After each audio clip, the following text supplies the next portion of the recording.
Constitution Minute. America's founders believed in the separation of church and state, in that the country was not to have an official religion or an official sect. But that did not mean that government was to be hostile to religion or even indifferent to religion, as many today argue.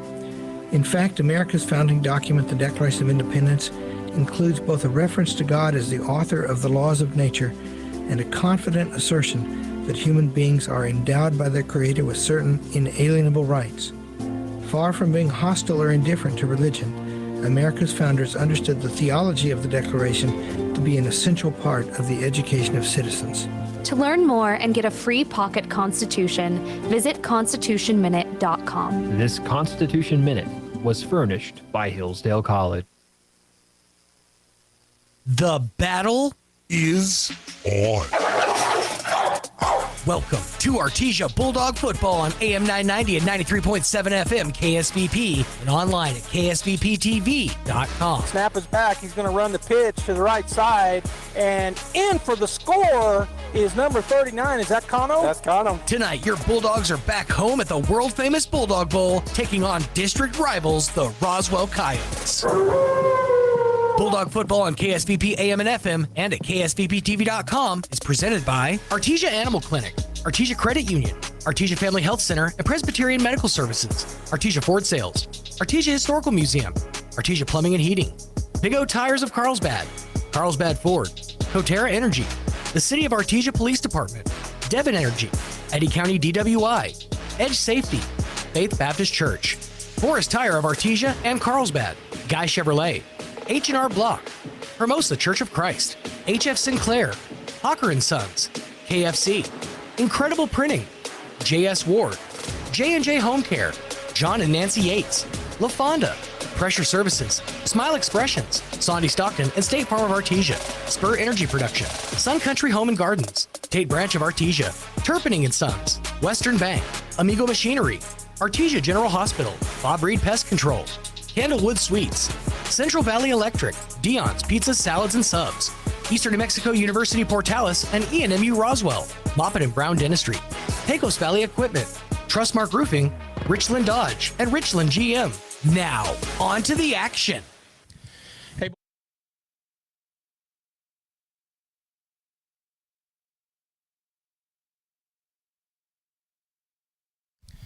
Hey, Bulldog fans, Joby Hodling here, joined by Coach Jeremy Moffman. And Coach, you guys, along with the rest of District 2 and 5A, have had a week off, but getting ready for tonight's action against Roswell. But before we talk about that big clash, talk a little bit about, give the fans a little bit about what happened. Maybe they didn't make it over, but at Santa Teresa, you guys come away from there and you stay perfect in district and have a big win.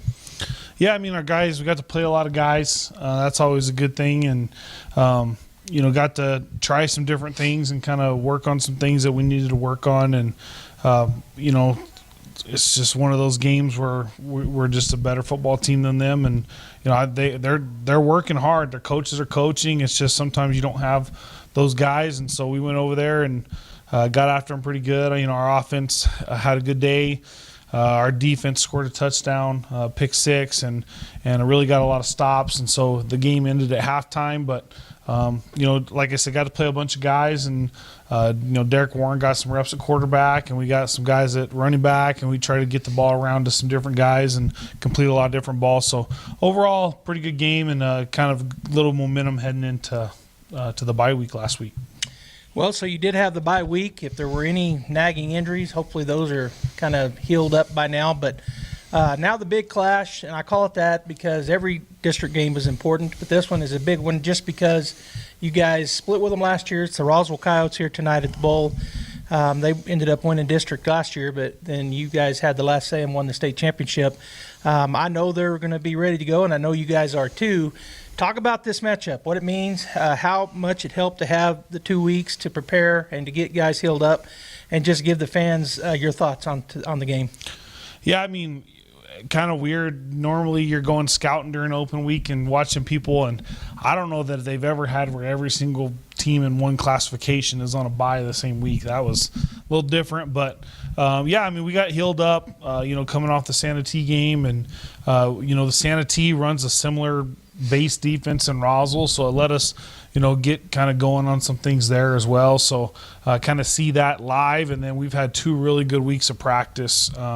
Honestly, some of our best weeks of practice. And so really excited about where we are there. And yeah, I mean, Roswell, Coach Lynn does a really good job. I remember when we used to play before him, it was an easier game on your schedule, and Coach Lynn now, we're going to see this team twice, and that's what the message to our team is, and so we're going to try to get after them. We're going to give them our best effort and get to host them here at the bowl. Our kids are excited and ready for this game, and people keep saying, "Hey, have you circled this game on your calendar?" We circle our whole calendar. Yeah. That's just what we do here. We're going to attack every game. Like we're, in our district, we're probably going to play several teams twice. And so we've really circled every single one of them. So we really don't treat this game any different. We're just excited to play football and excited to get back out there. And I'd be okay if there wasn't a bye week, because it's nice just when you're playing football, it was almost busier last week than it is on a regular week. And so we're excited. Like I said, Roswell got a really good defense. That's where they have a lot of guys back from last year, so people will recognize a lot of those names. They do a good job. And then, Coach Lynn and Coach Gomez on the offensive side really can put you in a bind with their athletes. And so we've, like I said, had a good week of practice. We like our game plan, and we're excited about the opportunity to get after them tonight. All right, Bulldog fans, here on the pregame show, we're going to have the scout team coach coming up. Coach Rodriguez is going to talk about Roswell and then meet the Bulldogs. And then, of course, at the top of the hour, 7 o'clock, right here live at Bulldog Bowl, the Artesia Bulldogs hosting the Roswell Coyotes. If you're not already here, come on. But if you can't make it, you're somewhere else on earth, just stay right here, KSVP Radio and or KSVPTV.com. Go Bulldogs. Full beverage menu today. Don't forget about our lunch buffet with lots of sweets, and we cater too. Come see us now for all upcoming parties and events. The Perkins family invites your family to come in and enjoy a meal with us. La Fonda Restaurant, proud supporter of the Artesia Bulldogs. October might be Breast Cancer Awareness Month, but the importance of this cause is relevant all year long. According to the National Breast Cancer Foundation, about 1 in 8 women in the U.S. will be diagnosed with breast cancer in their lifetime. By learning the warning signs, early detection can significantly increase the chance of survival. That's why it's so important to spread the word and make sure women know when they should get screened. Forest Tire reminds you to think pink. Forest Tire Company, keeping you rolling since 1944. What I enjoy most about working at Coterra is just the people. We all work very well together. We look forward to going to work every day. I'm challenged day to day, and it's a good challenge, professionally. The best thing about Coterra is the people. That's what keeps me at the company. The people I work with are awesome. We encourage a lot of collaboration, and that's just exciting to me when you get to be a part of so many different people's lives. Coterra Energy, producing energy, empowering people, building community. Believe it or not, your home insurance company isn't evil. Jennifer from Trustmark Roofing here. A lot of roofers make your insurance. And here's what you should expect during your window inspection. Upon my arrival, you'll receive a 15-minute courtesy call letting you know I'm on the way.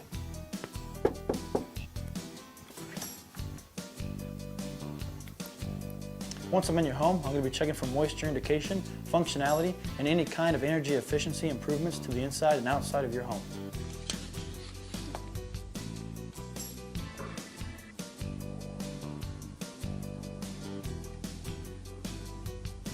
After my inspection, I'll give you my professional opinion, and then you can decide whether you want a no-obligation quote.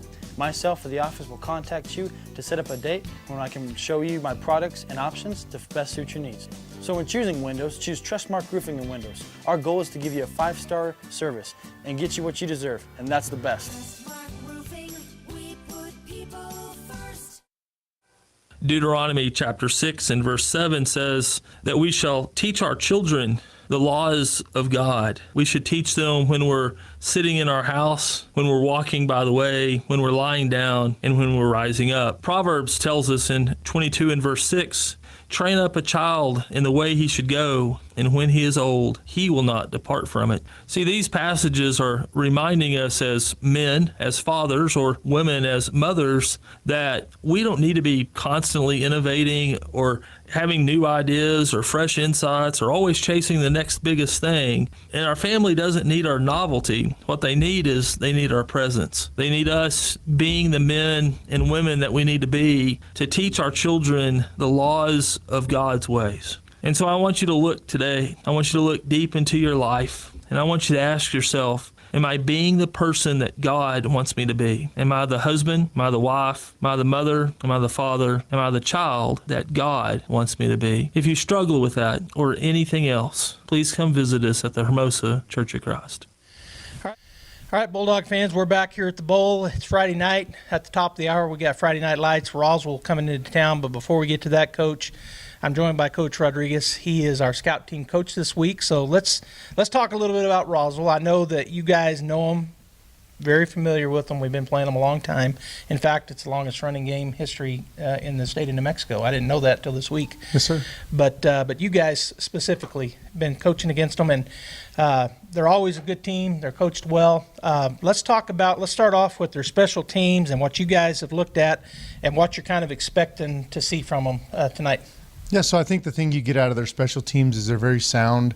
They've got a great kickoff unit. They put a lot of fast guys on there who are trying to get down the field and really trying to make a big, explosive play for them. But they're a basic kickoff team, 5x5, sometimes 6x4. They'll kick it deep, and they've got a really good kicker this year like they've had in the past. But he's a kid who has put it in the end zone before, and then he's been able to place it anywhere and everywhere.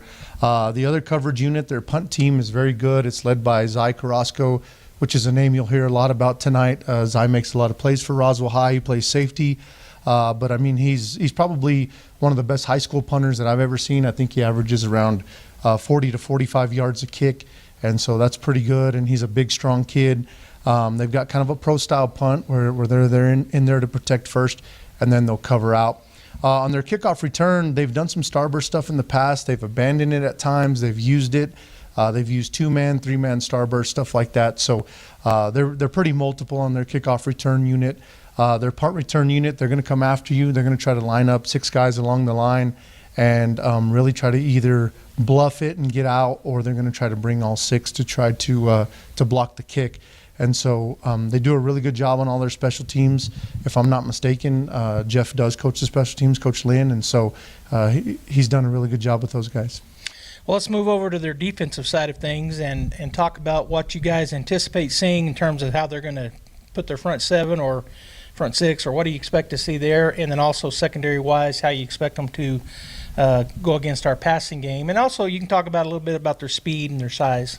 Yeah, so they've got good size. They're a 4-2 defense, so they're a 4-2-5 team. I think that's been one of the bigger transitions for them, is that they've gone from somewhat of a 4-2-5 and a 4-3 team in the past. Now they're a true 4-2-5 team with a single high safety most of the time. It'll be interesting to see how they choose to defend us, and they're very multiple in what they do within that one structure. They can do things like they can man guys up. They can play a lot of zone. But it all starts up front for them. They have got a great defensive line. They've got 3 big kids who are seniors, and then they've got a junior in there as well. And so they do a really good job there. At their linebacker spot, they've rotated 3 guys for those 2 spots. And all 3 of those kids are very, very solid linebackers. They're not as big as some of the other kids on the team, but they're fast and they're pretty tenacious kids. And then in their secondary, it all runs through, like I said, Zy Carrasco. Number 16, the free safety. That kid's all over the place. He's all over the field. He's a great young man, and he does a really good job playing football. Well, now let's go over to their offensive side of things. You as a defensive coordinator, I know you pay attention to all of it, but you kind of specialize on Bulldog defense. Roswell has done a lot of things in the past, but sometimes so what are you guys expecting to see from them this year? Yeah, when you look at their base, you can see that they're a wing T team. At their base, all of their principles, everything that they do is based out of that. But Jeff likes to get in some spread formations and spread it around. They've got a very mobile quarterback by a kid by the name of Jacob Palomino. That kid is very, very fast. He's a multi-sport athlete who can get out and go. I think he's only been sacked maybe a few times this year. hasn't thrown very many interceptions, so he makes good decisions with the ball. The other thing is he can run it. He's a dual threat quarterback. They run a lot of option concepts this year, and so with their option game, we've got to make sure that we're on top of that by assigning guys to the pitch and to the quarterback and different force players and things like that. But everything goes through there. They've had some injury at running back. They've kind of been by committee the last few weeks due to some injuries, and so those kids are tough kids, and they figure out a way to make it work at every position that they're working. But you'll see everything from under center with a lot of orbit motion to empty and running tunnel screens. And so they're very multiple in what they do on offense. We've just got to make sure that we're very sound in what we're doing. One last thing, Coach, and then we'll wrap it up. But how do they look? What do you expect to see, if any, two-way guys? They've got some kids in some packages. They've got some of those defensive linemen I talked about earlier. One of those linebackers and the safety. They all come in for somewhat of a wildcat package. Okay. And so they'll come in and they like to run the ball real heavy, and they'll just try to get as many yards as they can and dare you to stop them. They have spot played some of those defensive players on the offensive side of the ball, and they're not afraid to get them the ball. They're not afraid to. They're not just decoys. They're going to actually throw the ball to them and try to get it to them as much as possible. There haven't been very many offensive guys going over the defensive side for them. I think that, everything that they're doing, they're trying to keep that as simple as possible for those guys. But they do bring some of those better athletes over to offense, and they'll let them play a little bit. All right, Bulldog fans, here at the top of the hour, it's going to be live here at Bulldog Bowl. Hope you're already here, but if you can't make it, like I said earlier, stay right here at KSVP Radio or KSVPTV.com, where the Bulldogs come to play. Go Bulldogs. Now's the time to get a great deal on select Kubota compact tractors. The LX Series is part of the #1 selling compact tractor lineup in the U.S., built with premium features and the comfort and versatility to make your land your own. Stop by your local Kubota dealer today. Right now, bring home select Kubota equipment for 0 down, 0% APR for up to 84 months, or save up to $2,300. Now through September 30th. See us or go to KubotaUSA.com for full disclaimer. Visit your local Kubota dealer, Amigo Machinery at 2801 Southeast Main Street in Roswell. It's time to take back what's been taken from us. It's time to man up. We want to invite men across our community to come be part of our Man Up Weekend, November 15th through the 17th. A good friend of ours, Big Al, will be here, and he will be speaking to the men on what it means to live out biblical manhood. On Friday night, we're going to have a steak fry, and on Sunday, he's going to challenge the entire church on what it looks like for men in our community and across our country to man up. Come be a part. It's time to take back what's been taken from us. It's time to man up. We want to invite men across our community to come be part of our Man Up Weekend, November 15th through the 17th. A good friend of ours, Big Al, will be here, and he will be speaking to the men on what it means to live out biblical manhood. On Friday night, we're going to have a steak fry, and on Sunday, he's going to challenge the entire church on what it looks like for men in our community and across our country to man up. Come be a part. It's Kubota Orange Days. Shop the year's biggest selection of Kubota equipment and get 0% APR for 84 months and up to $2,500 off select Kubota tractors. Visit your local Kubota dealer, Amigo Machinery at 2801 Southeast Main Street in Roswell. It's Kubota Orange Days. Shop the year's biggest selection of Kubota equipment and get 0% APR for 84 months or up to $3,300 off select compact tractors. Visit your local Kubota dealer, Amigo Machinery at 2801 Southeast Main Street in Roswell. To succeed, at ENMU Roswell, they cater to your educational needs. Their dedicated facilities and faculties provide you with an exceptional learning experience. From academic programs to behavioral sciences, business, health education, or technical education, ENMU Roswell offers a wide variety of certifications and degree programs designed to take your education and experience to the next level. Register now on campus or online at roswell.enmu.edu. Eastern New Mexico University, Roswell. Success starts here. H&R Block of Artesia is proud to be a member of the community and a sponsor of Artesia Bulldog Sports. At H&R Block, tax time is all the time. They offer year-round assistance for personal or business needs. From simple tax questions to bookkeeping, payroll services, and more. You can trust the team at H&R Block to be there when you need them most. Stop by 502 West Texas Suite A in Artesia or call 746-3456 to schedule an appointment. H&R Block, proud to support Bulldog Sports. Se habla español. Once again, the best-selling truck in America for the 47th consecutive year is Ford F-150. Nobody sells more trucks than Ford, and nobody has a better selection of new and certified pre-owned Ford trucks than Artesia Ford Sales. Our inventory of Ford F-150 trucks has never been better. Plus, Artesia Ford has a great selection of new and certified pre-owned SUVs like Explorer and Expedition. Find out why Ford F-150 is the best-selling truck in America for yourself. Stop by Artesia Ford Sales today or visit artesiaford.com. Welcome back to the Artesia Bulldog pregame show. It's now time to meet your Bulldog. My name is Joel Crosby. I'm number 67. I'm a senior. I play O-line. And the activities I'm involved in is in football and baseball. My favorite teacher is Mr. Taylor. My favorite football team is the Arizona Cardinals. My favorite thing about the Bulldogs is the dog pile. My name is Josiah Muniz. I'm 68. I'm a junior. I play O-line. My favorite activities I'm involved in is football. My favorite teacher is Miss Barley. My favorite football team is the Detroit Lions. And the favorite thing about being a Bulldog is the dog pile. Hello, my name is David Ibarra. I'm a senior. My number is number 70 for the Artesia Bulldogs, and I play defensive end. My favorite thing about being a Bulldog is the hard work and dedication. My favorite football team is the Las Vegas Raiders. And my favorite teacher is Mrs. Barley, and the activities I'm involved in after school is working at KFC. My favorite thing about being a Bulldog is the hard work and dedication we put in. My name is Steven Butts. I'm number 71. I'm a senior. I play the O-line. My favorite teacher is Coach Bickle. My favorite football team is the Pittsburgh Steelers, and my favorite part about being a Bulldog is the dog pile. My name is Juan Leon. I'm number 72. I play right guard. My favorite teacher is Miss Walker. My favorite football team is the Buffalo Bills, and my favorite thing about being a Bulldog is the tradition. My name is Matthew Martinez. I'm number 73. I'm a junior. I play D-end.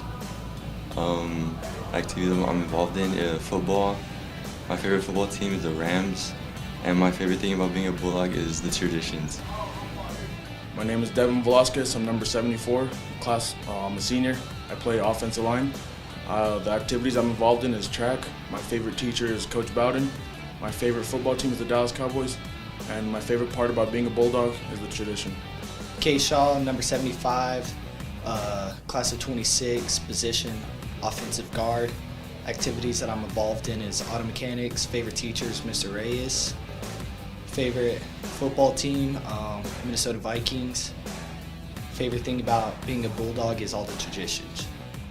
That's your Meet Your Bulldog segment for this week. Pre-game show continues right after this. Get great service with Pressure Services. Pressure Services LLC specializes in hydrovacs, vacuum trucks, kill trucks, sandblasting and coating, and roustabouts. The Bulldogs are champions on and off the field, and Pressure Services LLC are your champions when it comes to dependable, accountable, and efficient service. When you need it right, Pressure Services will be there for you. Pressure Services LLC, 575-736-1047. Go Bulldogs! Incredible in Artesia is open for business. Georgia and her team are ready to give you the hometown quality and customer service you know and love. Need wraparound carbonless books? Think Incredible. Georgia and her team specialize in in-house design for quality custom business cards at a competitive price. From scanning to desktop publishing, if you need it, they can do it. When you need an incredible job, think Incredible on Main Street across from the Derek Floor statue in downtown Artesia. For all your printing needs, think Ink.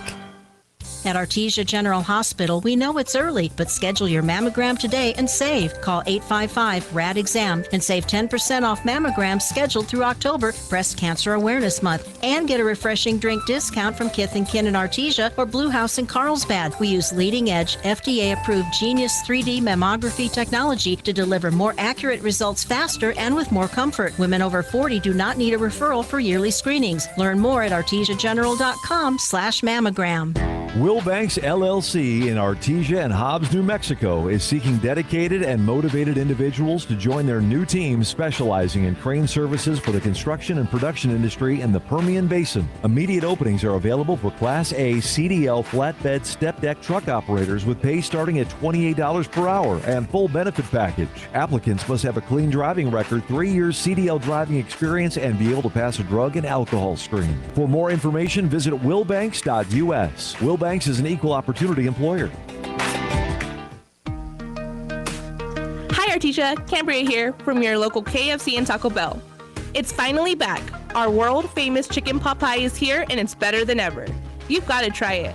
Loaded with veggies, potatoes, and chicken, topped with our buttery, flaky crust, and baked to a golden perfection. Only here for a limited time, so try one today. As always, it's great to be a Bulldog, and we hope to see you soon at your local KFC and Taco Bell.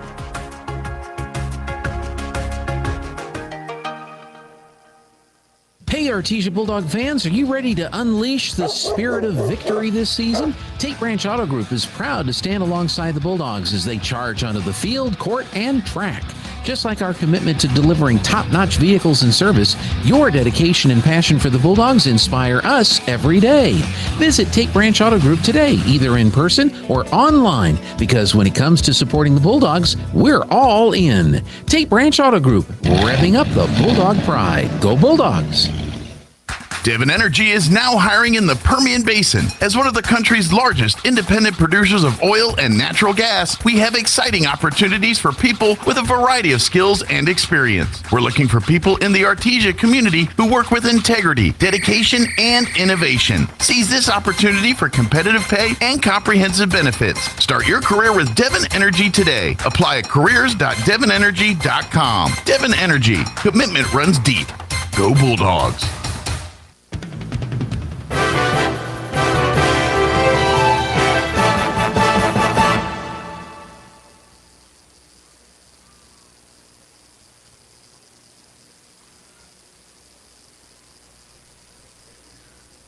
Good evening, Bulldog fans, and welcome to Bulldog Bowl here on KSVP Radio, KSVPTV.com. Of course, we're on Facebook and YouTube as well, and Channel 16 on PBT Cable. Joby Hodling here, and I'm joined by my partner, Robbie Ballou. And, Robbie, we've got a big game tonight, big matchup. It's, of course, a district game, but the number 1 and the number 2 seeds in the state are ranked, not seeds. And then the Roswell Coyotes have come to town. Yeah, excited about this matchup tonight, Joby. It's always a good matchup with Roswell and Artesia. As when Coach Lynn came back to Roswell, he's rebuilt that program. So year in and year 8, they are a powerhouse now, as well as the Artesia Bulldogs, right? We don't rebuild, you reload, and Roswell's doing that now too. Yeah, the Bulldogs, we've been doing it for about 50-plus years, but Roswell, has kind of gone through cycles. Back when I played in the 80s, they were really, really good. You played in the 80s? I did, but That's they were a long time ago. I know. I'm getting old. They were really, really good, and they had Coach Bradley. But then they kind of went through a phase. They were above us in class. We weren't in the same class then, but then they've gone through phases. I was just talking about this with somebody today or yesterday. I guess yesterday we were talking about that most schools kind of go through cycles where they may have a really solid team for 3 or 4 or 5 years, and then they'll drop off. One thing we're blessed with in Artesia, we don't see that very often. We kind of just stay the same. No, a lot of times it's 1 or 2 good classes. They have a lot of athletes in that class, and so they have a good team for a year or 2, and then they'll miss a few years and they have another good class come through. But we tend to our classes are loaded all the way down to 6th grade. And it has a lot to do with the program. That's what I've called it for a number of years. We're the program in the state of New Mexico, and the kids, when they're our grandkids' age, they want to put on an orange helmet. And our grandkids, both of us have little ones, and they want to play today. So they grow up wanting to play, and they prepare for it their whole lives. Well, this rivalry is a great one, as it is the oldest football rivalry in New Mexico. I mean, this will be at least, and if you've read the stats, you know this, at least 126th time Artesia and Roswell has met. That's a long time. Yeah. Going back to 1909. Artesia and Roswell played 30 games at the Bulldog Bowl, with Artesia having a 22-8 record against the Coyotes. 14 of those games were district matchups, with the Bulldogs' record being 12-2 in those district matchups against the Coyotes. The Coyotes' district wins were in 1973 and 2000, so it's been a while since they came into Bulldog Bowl and defeated us in a district matchup. But you can throw those records out, right? Records like in the district last 24 seasons, we've been playing them. We have a 19-4 record against them. We're 2-1 in the playoffs. We faced once in the state championship, which was last year. We remember that. We won 35-21. But as usual, you can throw that out. It's 2024. It's a whole new season, whole new group of kids.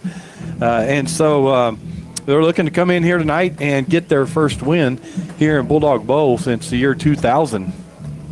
Yeah, it's been a minute, and there's no doubt they're going to be ready to do that. I mean, the Roswell Coyotes, well coached.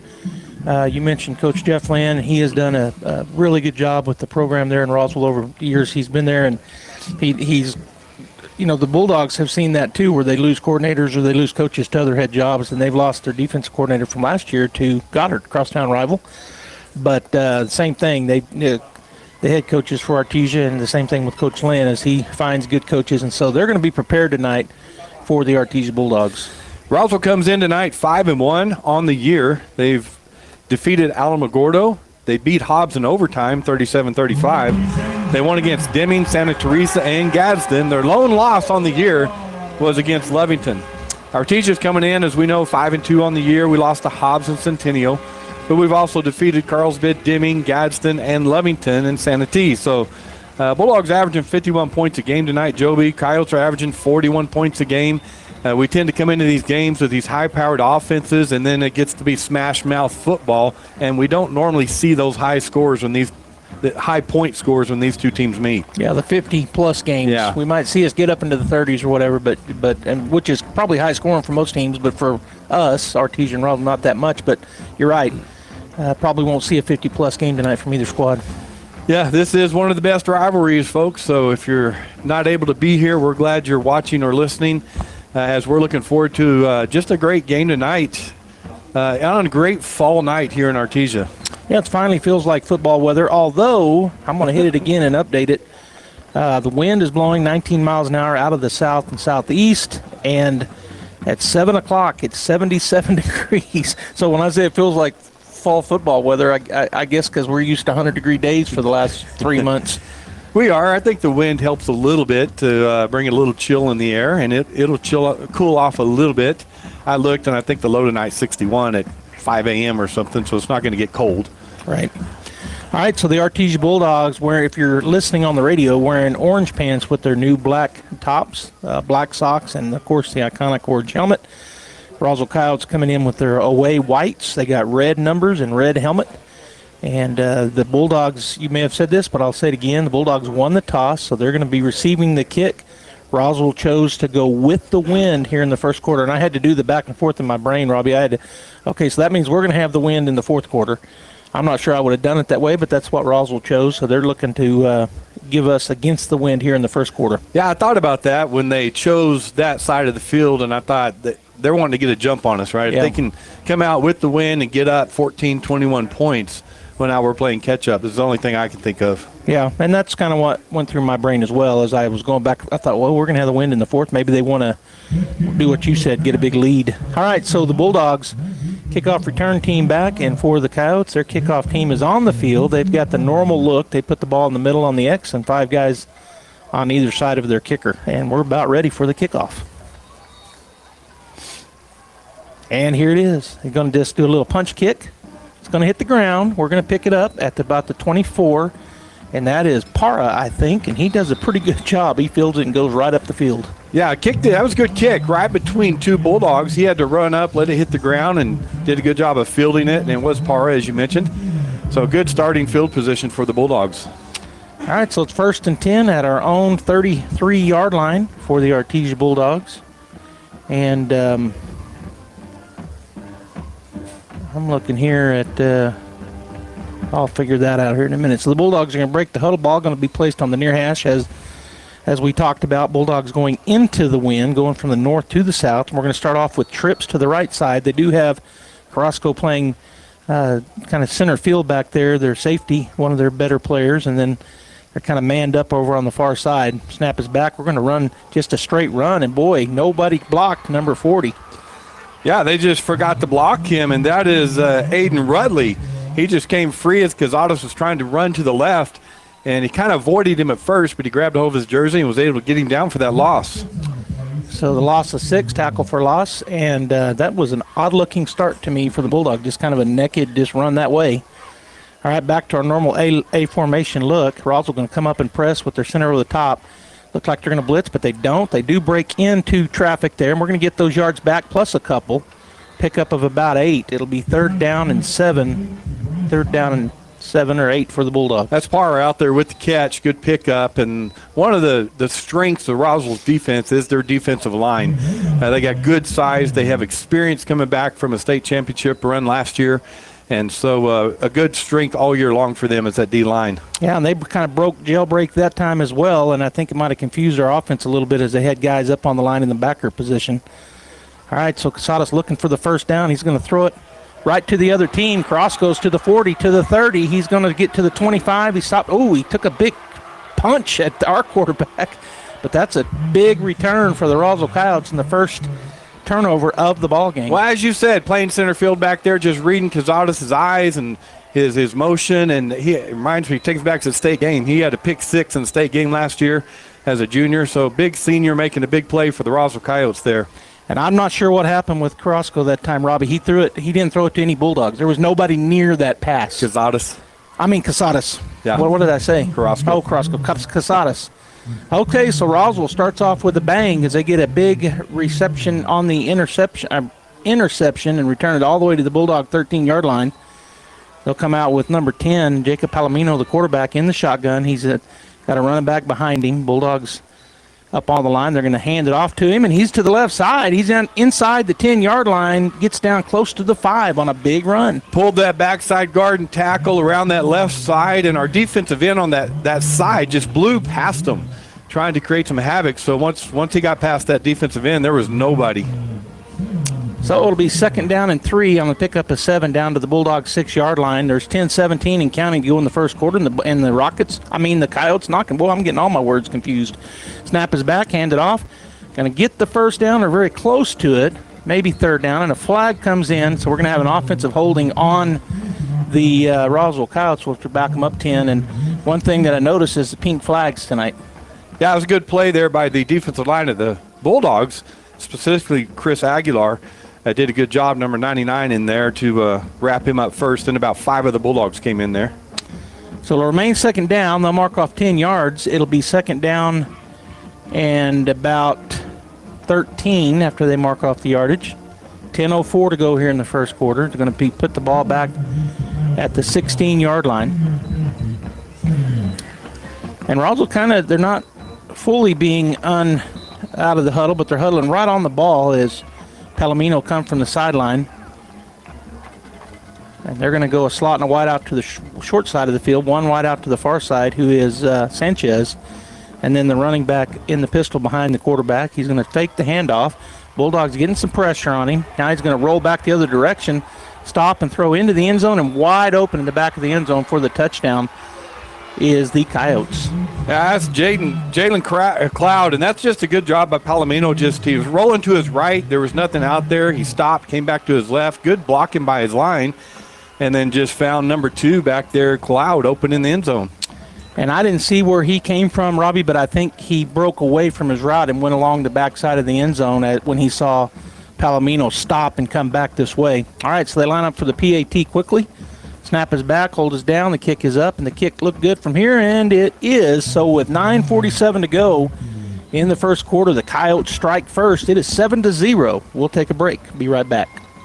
I can't believe I just scratched that car. Find my insurance card.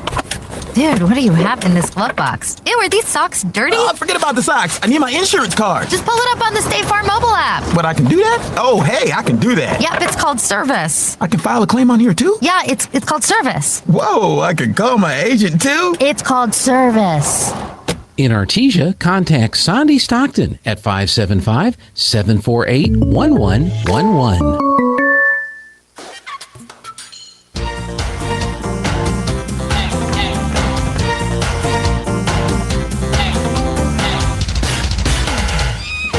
Welcome back here to Bulldog Bowl.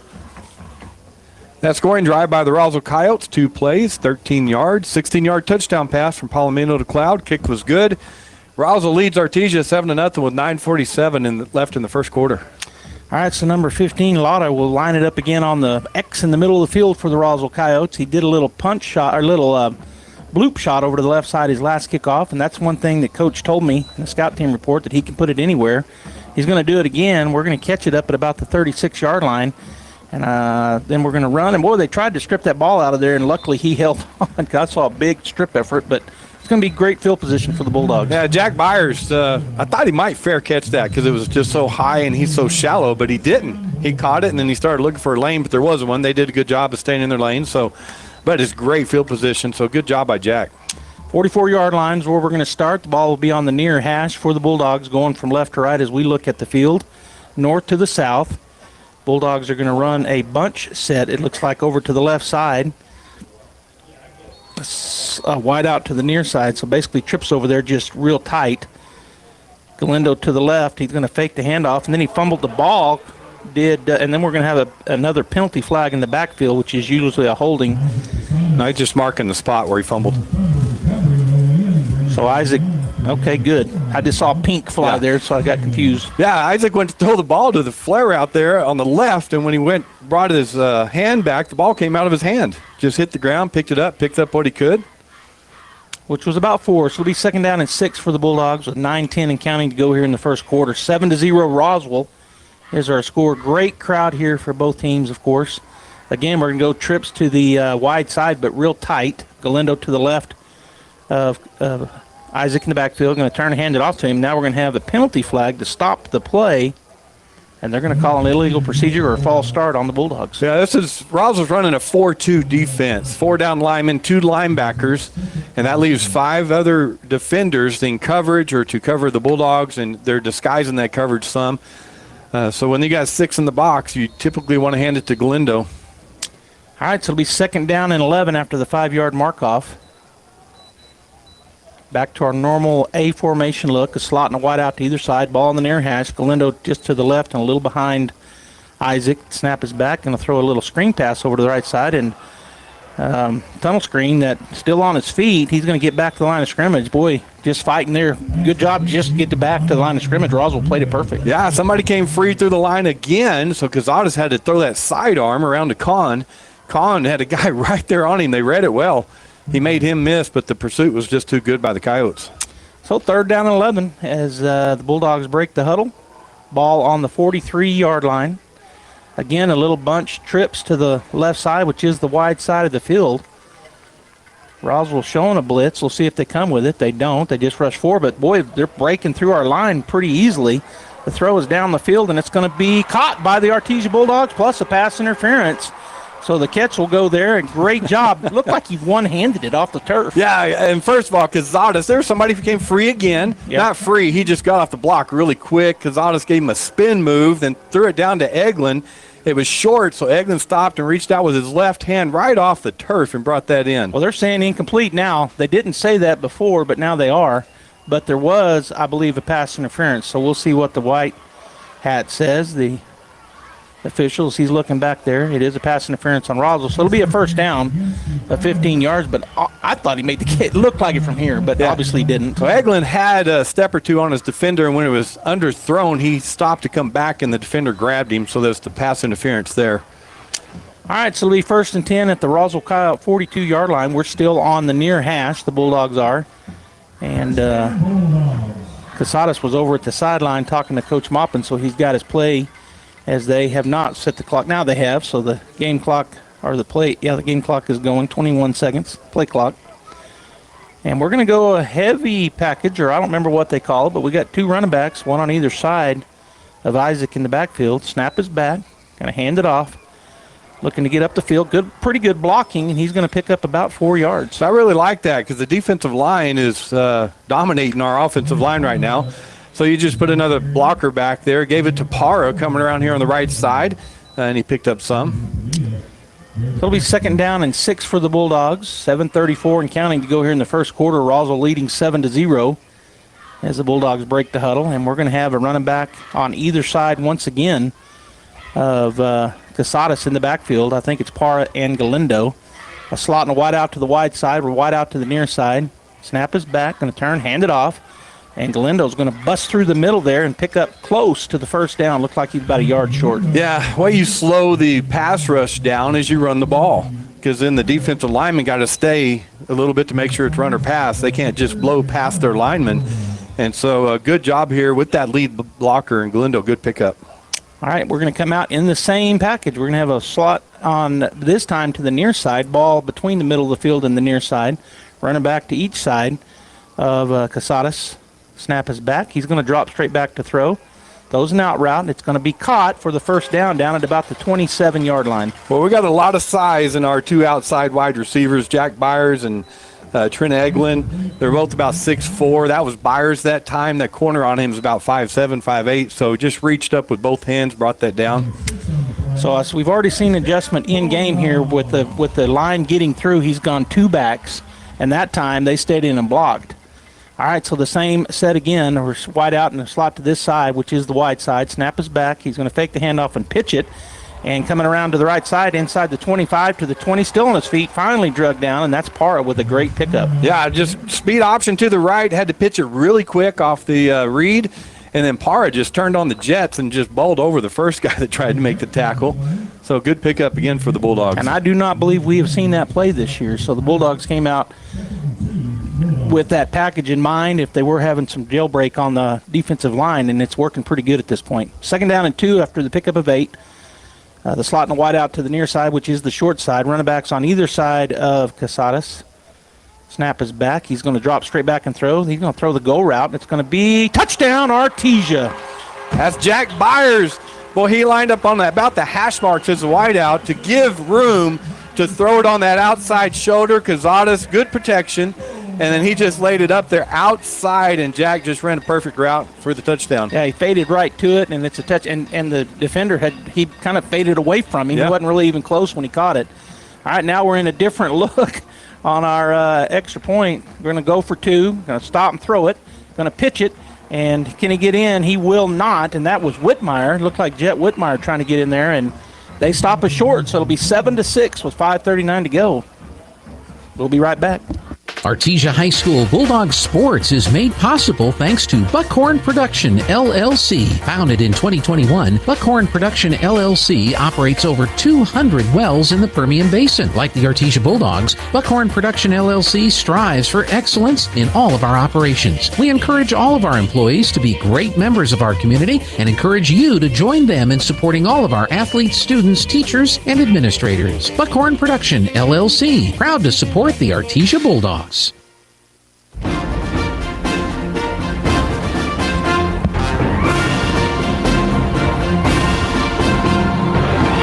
This touchdown summary presented by Robbie Burgess at Artesia Ford Sales. You'll score a winning deal when you visit with Robbie tomorrow. Artesia Bulldogs took 8 plays to go 56 yards, 19-yard touchdown pass from Casadas to Byers. 2-point conversion was no good. Roswell 7, Artesia 6, 5:39 left in the first quarter. All right, so our kickoff team now on the field. Dominguez will line it up in the middle on the X at the 40 with 5 minutes and 39 seconds to go, as Robbie said, here in the first quarter. We'll see what the Roswell Coyotes will do in their kickoff return. We've known them to kind of pick up the we call it the starburst, but we'll see where we kick it. We can kind of do what they did. We can kick it all over the place. Dominguez does a great job of it. So, ready to go. We're again going to be kicking into the wind, and then the ball fell off of the tee, so he'll go back and re-tee it. And the official is going to come all the way to the middle of the field. I think officially he has to touch the ball before he can tee it up. So that falls off 4 or 5 times. He'll get. Oh, they're going to get somebody to hold it right now. I'm going to put Sawyer Whitehead there to hold the ball on the tee. All right, so we'll re-tee it and re-kick it as Dominguez gets his steps off. Roswell Coyotes kickoff return ready, and here's the kick. He is going to kick a high floater, and there's going to be an offsides on Artesia. That'll back us up 5. And we've had that really close all year long where we're pushing that envelope, and that time they got us. So just a tip, I think it's not typical. The interception's not typical, but just trading slugs here in the first quarter of the Artesia Bulldogs, Roswell Coyotes, right? The interception for them, and they go score. And that was a pretty good drive by the Bulldogs. We were helped by a couple of penalties, but you're not going to complain against those as the holding and the pass interference. Not the holding, the pass interference. So good drive by the Bulldogs. All right, so we'll re-tee it up on the 35 this time, and just got to make sure we don't get across there before the kicker does. So Dominguez again ready to go. He kicked that high into the middle. We'll see what he does this time. It's going to be about over to the right side. Bulldogs were there, and there's another. Oh, did he fair catch it? Yeah, that's Toscano, number 25. He just put the hand up for the fair catch, and they'll take the ball right there. It'll be 1st and 10 for the Coyotes at their own 33-yard line. Nose of the football on the 33 with 5:38 to go here in the first quarter, and the Coyotes lead the Bulldogs 7-6. And they're going to come up in a heavy bunch set here with the quarterback, Palomino, going under center, brings a man in motion, going to turn, hand it off to the 3-back. The Bulldogs were right there. Pickup of maybe 1. Johnson and Pacheco on that tackle for the Bulldogs. You know, it's interesting. They had that line stacked, and we still went with our 3 down linemen. So we didn't adjust at all to that. All right, so they're going to huddle real close to the ball, come right up on it again, and they're going to go real tight once again. Up now they'll spread back out. So Palomino in the shotgun with his running back in the eye behind him. Bring a man in motion, turn, fake the handoff. Palomino holds it. He's going to come up.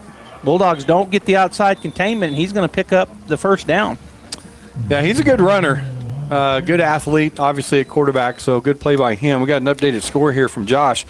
Gadsden leads Lovington 19-14 in the second quarter. Well, that game is moving along fast. Probably a lot of running going on there with Gadsden. You and I kind of talked about that before the game off the air, that Gadsden could shorten the game a little bit with their running attack. All right, so back in that pistol formation, Palomino with his running back, number 25, Toscano behind him, a slot and a wide out to the far side. Ball in the near hash, snap is back, turn, hands it off, and the Bulldogs got turned in there, and he's going to pick up about 5, maybe 6 yards. Bulldogs went with 5 down linemen, that to walk the 2 outside guys up, and somebody missed him. But he did a good job running the ball through there. Huffman makes the tackle for the Bulldogs. So Palomino looked like he tried to actually pull that, but his running back held on to it. All right, so again, they're going to go this time with a tight formation, tight end, and a H-back on the far side. Snap is back, going to turn and just run student body.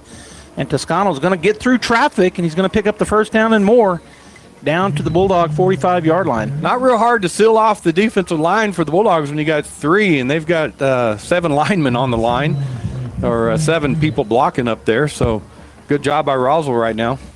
1st and 10 at the Bulldog 45-yard line for the Coyotes as we're down to 4:22 and counting. Roswell huddling up right on the ball. They break the huddle. They're going to, again, go extremely tight. They got a tight end and an X-back on the far side, running back behind the quarterback, and this is a different running back, I think. It's number 11. He gets the ball, runs to the right side, and he will finally be tackled after a pickup of about 1. I say finally because he was on his feet a long time before he finally went down. Yeah, Huffman did a great job that time from his linebacker position, reading it, stepping up in the hole and making the first hit, and then hanging on. That was number 11 for Roswell, which we don't have on our roster. That's what I went to look at. I couldn't find the number 11. Yeah, but Huffman did a great job. 2nd down and 9. The ball now on the far hash. They're going to spread it back out. They'll have 3 receivers to the near side, 1 to the far side, running back behind Palomino in the shotgun. He's going to drop the pass. Bulldogs rush 4. They got a man on him. He gets away from the first guy, but he will not get away from the other 3. That'll be a big sack, loss of about 5. Yeah, Johnson came off the end there, and he made him decide to run the ball. And he ran around Johnson, but then Grantham came and got him, and Johnson came back with him and got him. And that was a great sack by the Bulldogs. When it's time for a new truck, don't get sacked. Get a great deal from Raul Rodriguez at Artesia Ford Sales. So 3rd down and 15. It was actually a loss of 6. They did mark it at the 50. So 3rd down and 15. Big defensive play here for the Bulldogs. Back in their more spread offense. Palomino steps up to his line. He's got his running back behind him. Snap is back. He's going to look to throw it. He does throw it down the field. And we play it perfectly and break it up. 4th down. That's a great job by Tuda McNeil over there as he was just right with Keegan Nichols, number 7, and he went up as high as Nichols did and knocked that ball away. So on the great defensive play, they'll bring out the punting team for the Coyotes. But Kai Carrasco is their punter, and so the Bulldogs, I'm sure, will be weary of him possibly trying to run it, even though it's 4th down and 15. He's a tremendous athlete. Campbell back for the Bulldogs at about the 8-yard line. Carrasco asked for the snap, a little bit high, but he can get it away. And not as deep as he'd wanted it to be. And I don't know what just happened down there with the punter. Goes out of bounds. It'll be 1st and 10 for the Bulldogs.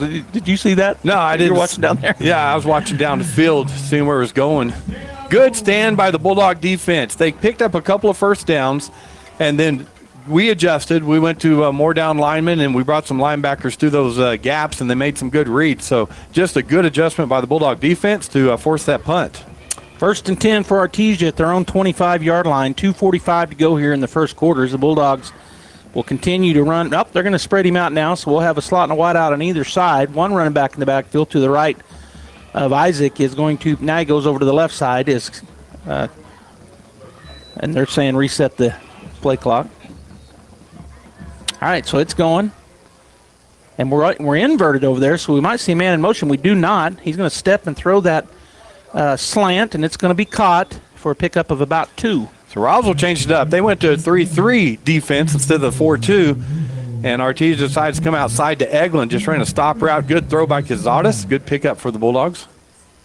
And he did get 3, not 2, so the forward momentum gets 3 yards. It'll be 2nd down and 7 with 2:22 and counting here in the first quarter. 7-6 Roswell with the lead. Ball on the near hash. Bulldogs will go back to the 2 running back backfield, one on either side of Isaac, and 1 receiver to the far side, which is the wide side. A slot and a wide out to the near side, short side of the field. Snap is back, going to turn, hand it off, and there's some green pasture out there for Galindo. If he can get around the corner, which he does, he's got the first down in the morning, goes all the way out to the 40-yard line.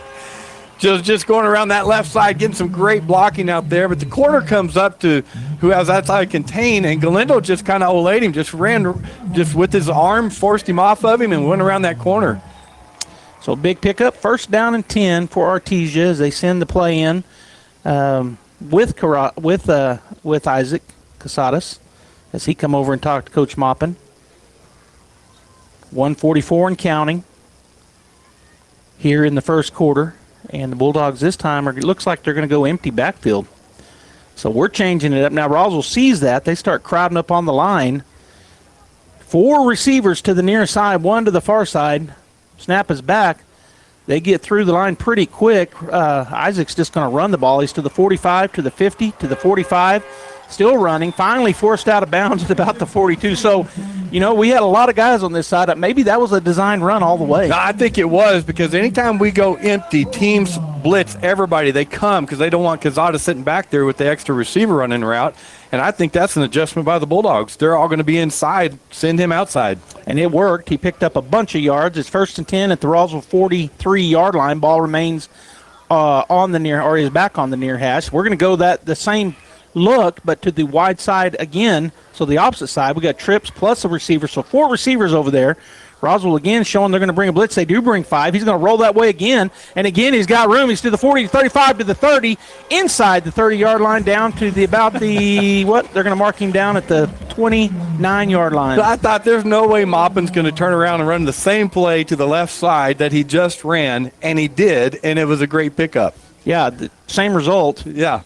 Big first down pickup. So the Bulldogs will again huddle up with 1:07 to go now and counting, as this has been kind of the running game here for both teams. And so it's shortened the clock down a little bit with a lot of runs. We're going to do a bunch trips to the near side, 1 receiver to the far side, Galindo to the right of Isaac in the backfield.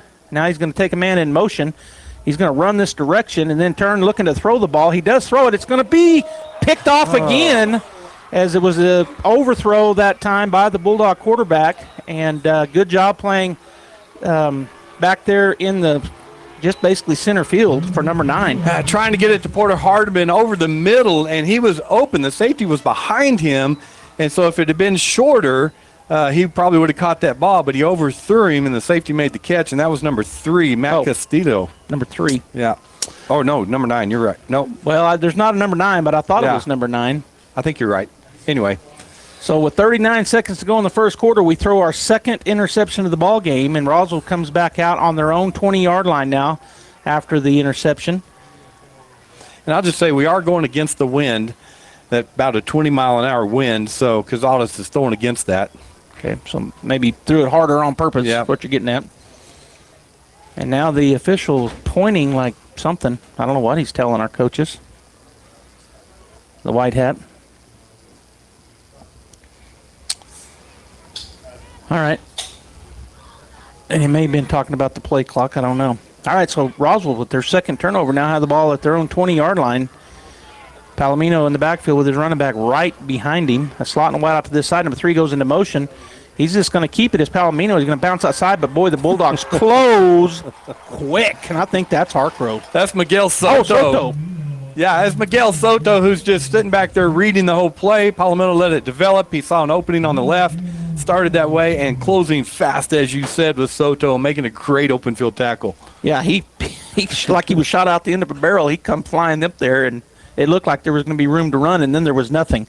So it looks like Roswell's going to let this run down. So we're going to get to the end of the quarter with the Coyotes leading the Bulldogs 7-6, as we're down to 5 seconds now on the game clock. And they're going to go to their respective sidelines. It'll be 2nd down and 10 at their 20, as they now will be going into the wind from the north to the south, the Coyotes. We'll be back. Artesia Plumbing, Heating, and Cooling, home-owned and operated for over 50 years, and here for all your plumbing, heating, and cooling needs. Artesia Plumbing, Heating, and Cooling has the expertise to install residential, commercial, and industrial air conditioning units, including the conversion of evaporative coolers to refrigerated air systems. Cut cooling costs with high-efficiency Carrier units from Artesia Plumbing, Heating, and Cooling, your authorized Carrier dealer. Artesia Plumbing, Heating, and Cooling, a proud sponsor of the Artesia Bulldogs and our community for over 50 years.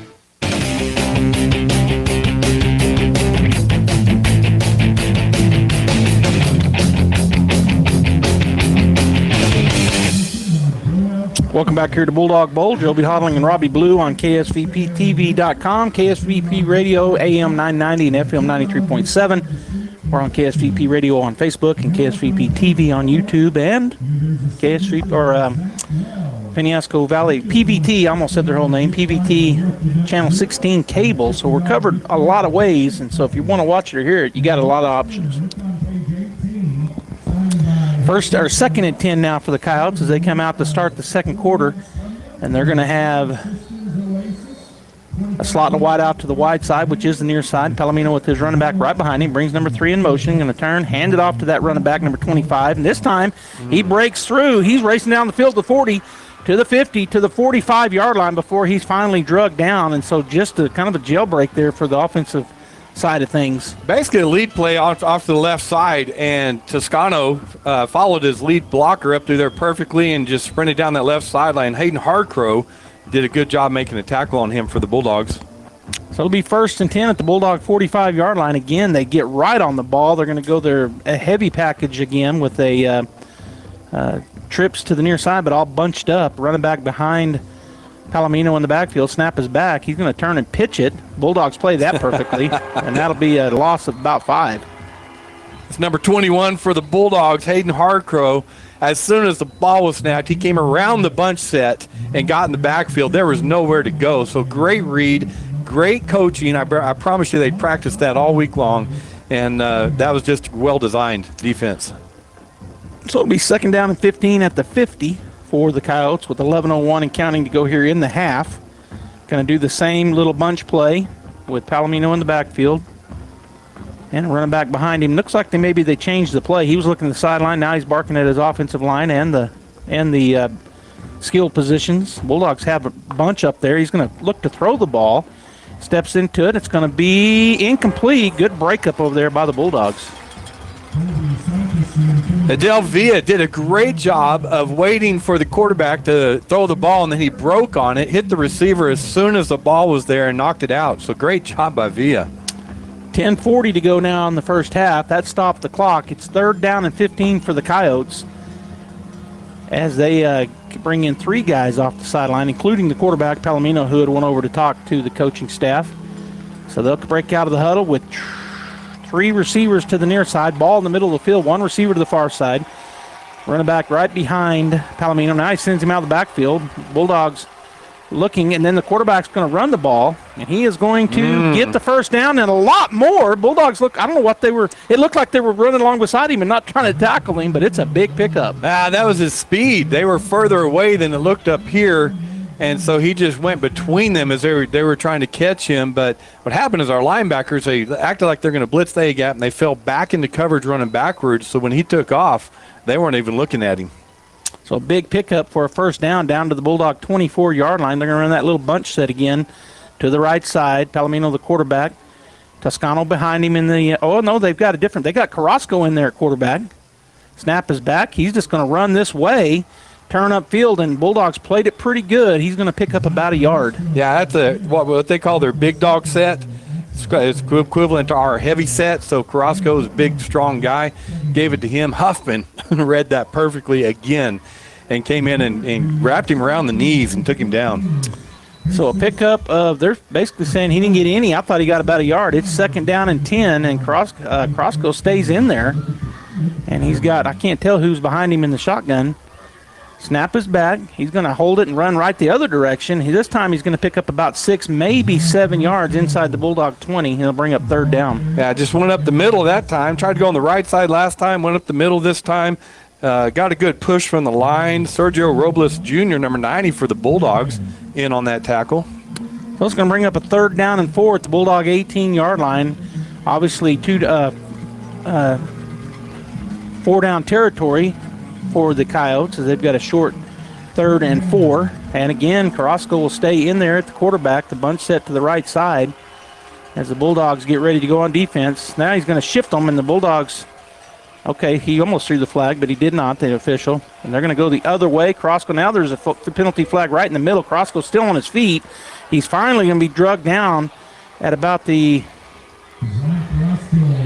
6-yard line, but there's a penalty flag right where there would have been a hold. Yeah, they shifted over to that left side. They got it unbalanced over there. We didn't adjust to it, so they had us outnumbered over there, and then he just picked some lanes to there. Now, Carrasco is a good-looking athlete. He's probably about 6'2", about 200 pounds. And so Coach Lynn saying the passing game wasn't working, so let's just go to this heavy run game. It was actually a chop block on the Coyotes, so that'll back them up 10. Or is that 15? That's 15, I guess, as he continues to march back. It'll be 3rd down and, let's see, where are they going to end up? It's 19 with 8:49 to go in the half. Back to the 33-yard line. They've got to get to the Bulldog 14-yard line to get the first. So Artesia right here needs to step up and not give them much, if anything. Carrasco's is going to stay in at quarterback. And is that Palomino behind him? No, it's Bolaños. Oh, it's Bolaños. Okay. Snap is back. He's just going to run this way. Stops. He's going to pick it up and throw it. That's going to be dropped. Boy, it looked like he was going to intercept it, and then it looked like they were going to catch it, but it's 4th down. Number 24, Cuellar for the Bulldogs, was back there. He was waiting on the ball, and he went up to get it, and the receiver cut right in front of him and almost caught that. Yeah. So I thought it was going to be a pick, but good job by the receiver, and I didn't get his number.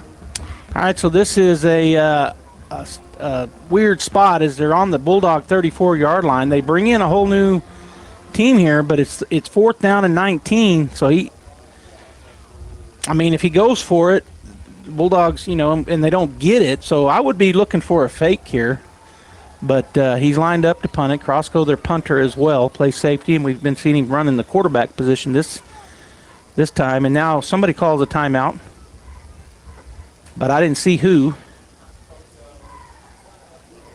And they haven't told us who, so we'll wait for that, and then we'll go to break.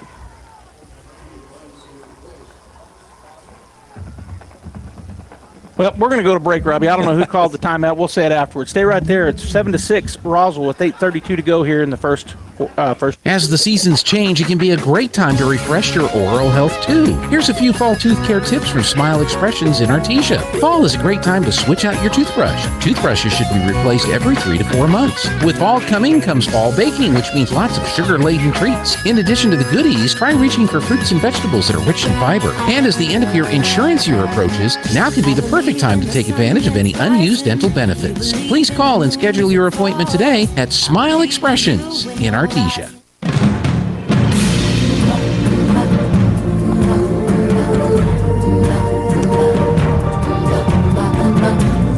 All right, coming out of this timeout, it'll still be 4th down and 19 for the Coyotes. They had lined up to punt, and maybe there was some confusion. We kind of talked there, Robbie, maybe some confusion on the Bulldogs' part.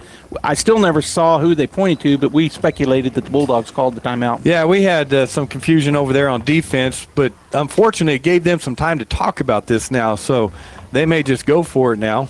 Looks like they are. Mm-hmm. They're going to bring out their normal offense now with Palomino back in there in the quarterback position. So with 8:32 to go, big play here for the Bulldogs.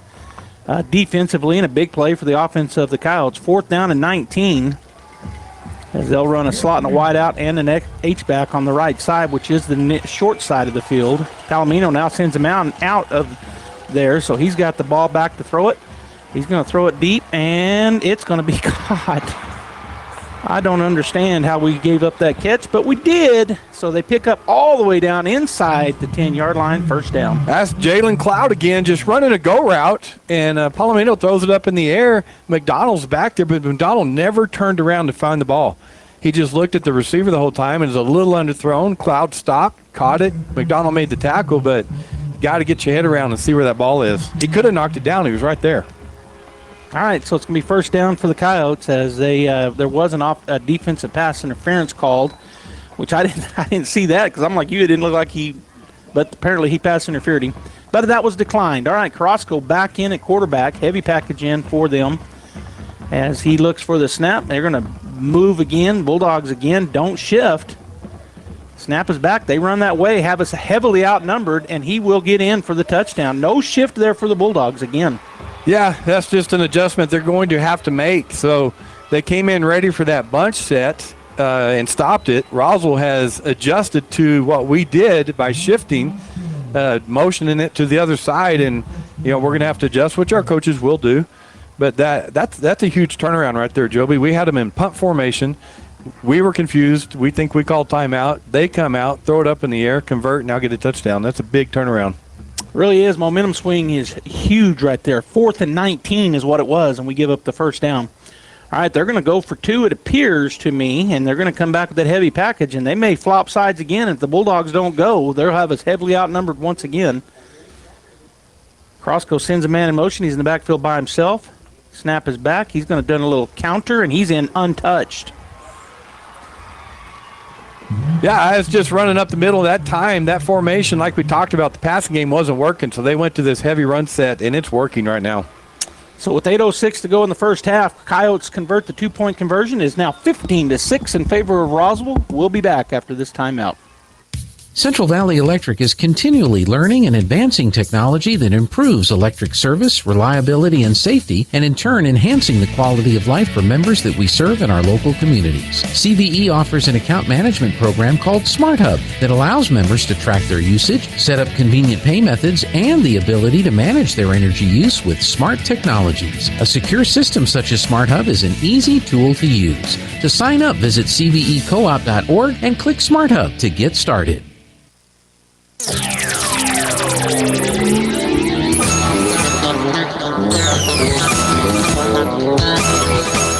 The touchdown drive by the Roswell Coyotes took 11 plays, went 80 yards. Carrasco took it in from 7 yards out. 2-point run was good by Carrasco. Coyotes lead the Bulldogs 15-6 with 8:06 left in the first half. And turnovers always hurt you, no matter who you are. And right now we have 2; they have none. They have a turnover on punt, but no turnovers. And so right now that is reflective in the scores. The Bulldogs down 15-6. All right, so they line it up on the 40 on the X. They've kicked a short, little high, little short kick like we tend to do both times previous to this kick. And they're going to do it again. Coming up and making the play for the Bulldogs, and now still on his feet, pushing forward, and he's going to get out close to the about to the 39-yard line. So kicking into the win this time as we switch, so the Bulldog offense will have the win, but Kahn able to catch that and pick up those yards. So it'll be 1st and 10 at the Bulldog 39-yard line as the Bulldogs huddle up with 8 minutes to go here in the first half, down 15-6 to the Coyotes. Ball in the near hash. We're going to go 4 receivers to the far side. No running back in the backfield with Isaac. He's got a receiver to the near side. Looks over the defense. Snap is back. Bulldogs looking to throw it. Now going to step into one. He's got a man down the field. He's got him beat if he can go get it, which he does. 10-5. Touchdown, Artesia. No flags on the field. Frankie Galindo just running the go route. He was guarded by number 28, Kyle Williams. And Cazadas just saw him, reared back, threw that about as far as he could, and the defender fell down. And I tell you what, Galindo did a good job because that's a tough catch with nobody on you, wide open. You know it's a touchdown, and he caught it and went in. So big answer by the Bulldogs right there.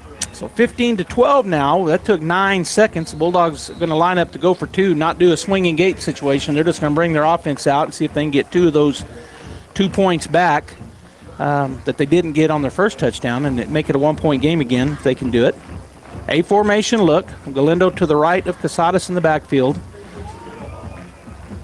Man in motion. Snap is back. Fakes that. Going to throw it over to the right side, and that's going to be incomplete. So it'll be 15-12. Throwing that just up high for Eglin. We talked about the height differential between the corners, and threw it up high. He got up there, but it went right off his fingertips. He never really got a good handle on it.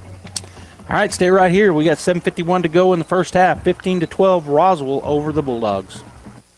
It's the pre-Halloween meat savings sale at Finn's Country Market in Artesia. Center cut pork loin chops, family pack, $2.49 a pound. Choice boneless beef chuck roast, family pack, $5.99 a pound. Cape Coval cooked shrimp, 51 to 60 count, $5.99 a pound. And split fryer chicken breast, previously frozen jumbo pack, $1.49 a pound at Finn's Country Market in Artesia. And right now, Pepsi select flavors, 24-pack cube, $10.99 each at Finn's Country Market in Artesia.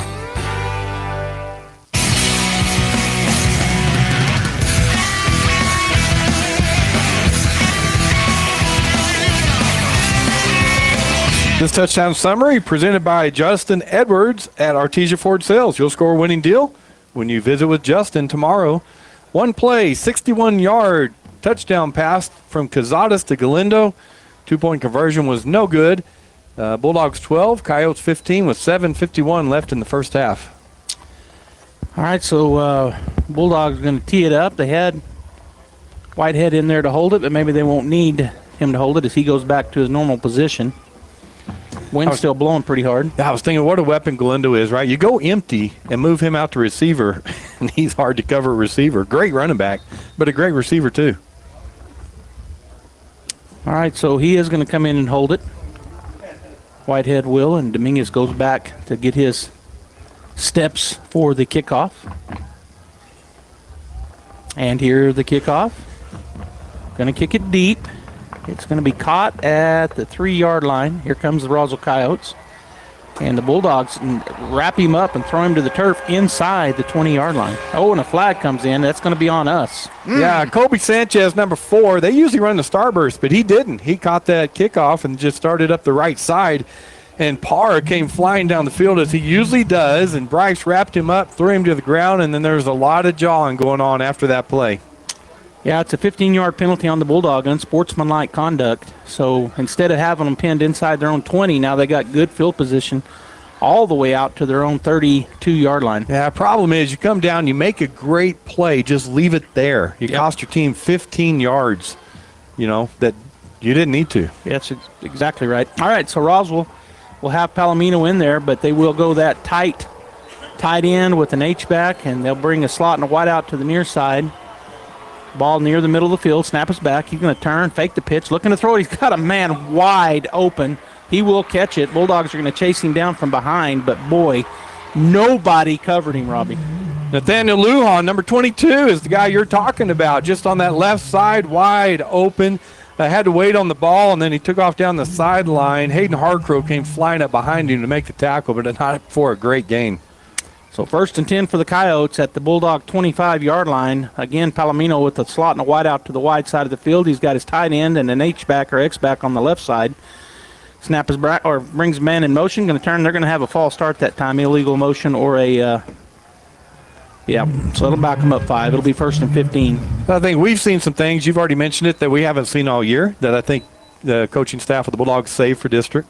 I think the Bulldogs are seeing some things that Roswell hasn't run all year, like that play before this, just to be wide open like that. Somebody got lost, and it's probably just something they never seen. So it'll be 1st and 15 at the Bulldog 30-yard line, ball on the far hash. They're going to come again with a tight end and an X-back on the left side, which is the short side of the field. Palomino takes a snap, turns, and hands it off. No, he'll keep it. No Bulldogs out there. He's going to get all the way into the secondary, inside the 20, down to about the 17, 18-yard line. So good tackle over here by McNeil, but I'm going to tell you, I almost think he's reading that because our linebackers come up to blitz the A gap, so he's going to ride the running back, so they'll come and get blocked in there, and then he takes it outside, and there's no linebackers out there. So second down after the big pickup, 2nd down and 4 at the Bulldog 19-yard line. As Palomino waits in the backfield. Bulldogs didn't jump. He tried to get them to jump offside. They kind of moved, but didn't come across the line. Bulldog defense. He was far enough back, it didn't go across the line. Yeah. All right, so a slot and a wideout on that side, and that's delay of game. Why didn't they call it? They called timeout. They did, but I watched him, and it was called after the 0-0. So but timeout is what's going to be, so we'll take a timeout as well. 6:25 to go here in the first half. 15-12, Roswell with them on the Bulldog 19. Since 2019, Spur Energy Partners has remained dedicated to the markets we operate in, including right here in Artesia, New Mexico. We take pride in our community and strive to be responsible citizens by supporting our local economy, schools, and families. That's why Spur Energy Partners is thrilled to bring the Artesia Bulldog broadcasts to you. Wishing the Bulldogs the best of luck and safe travels. Play hard with Bulldog pride. This message courtesy of Spur Energy Partners.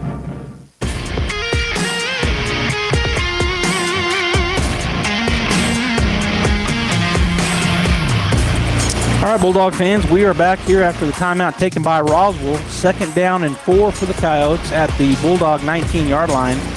And they will go a tight end and the next back on the left side, which is the wide side. Palomino in the backfield with Toscano behind him. Going to turn, hand it off to Toscano. He is hit and tackled after a pickup of 1. It'll be 3rd down and 3.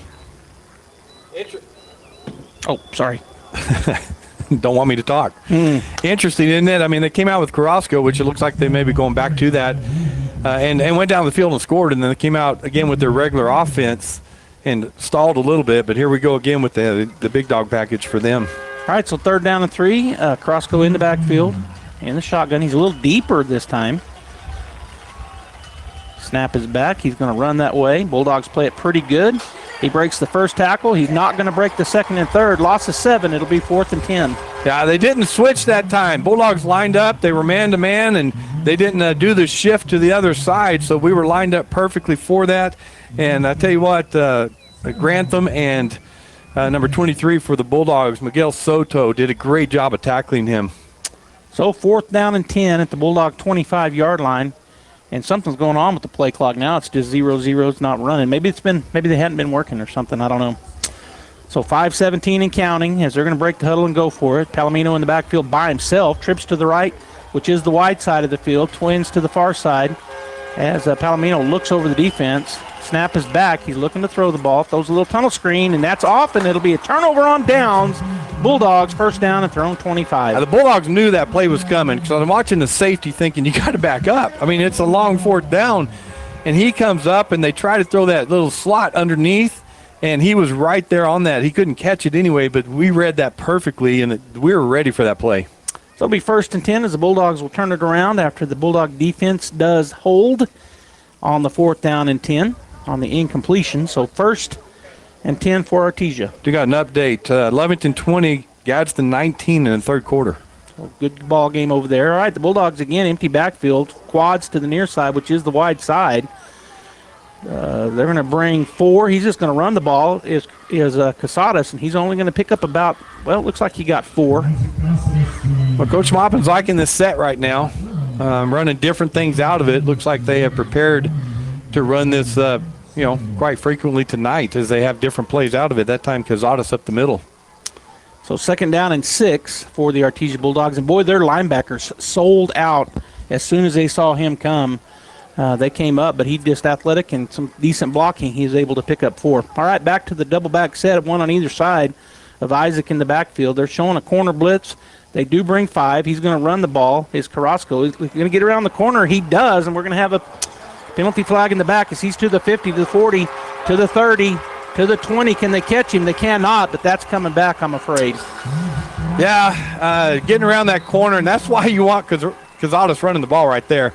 He had great blocking out in front of him, but did have he called a hold there? He called a hold. Yeah, he called a hold, so the play will come back. But at any point in time, Casadas can break one like that. He surely can. That was a 71-yard break, but the offensive hold will bring it back. So you have those games. I mean, Cazares comes in tonight with the great stats, 107 completions on 175 attempts, 264 a game, 25 touchdowns, had 7 interceptions coming in, 2 more tonight.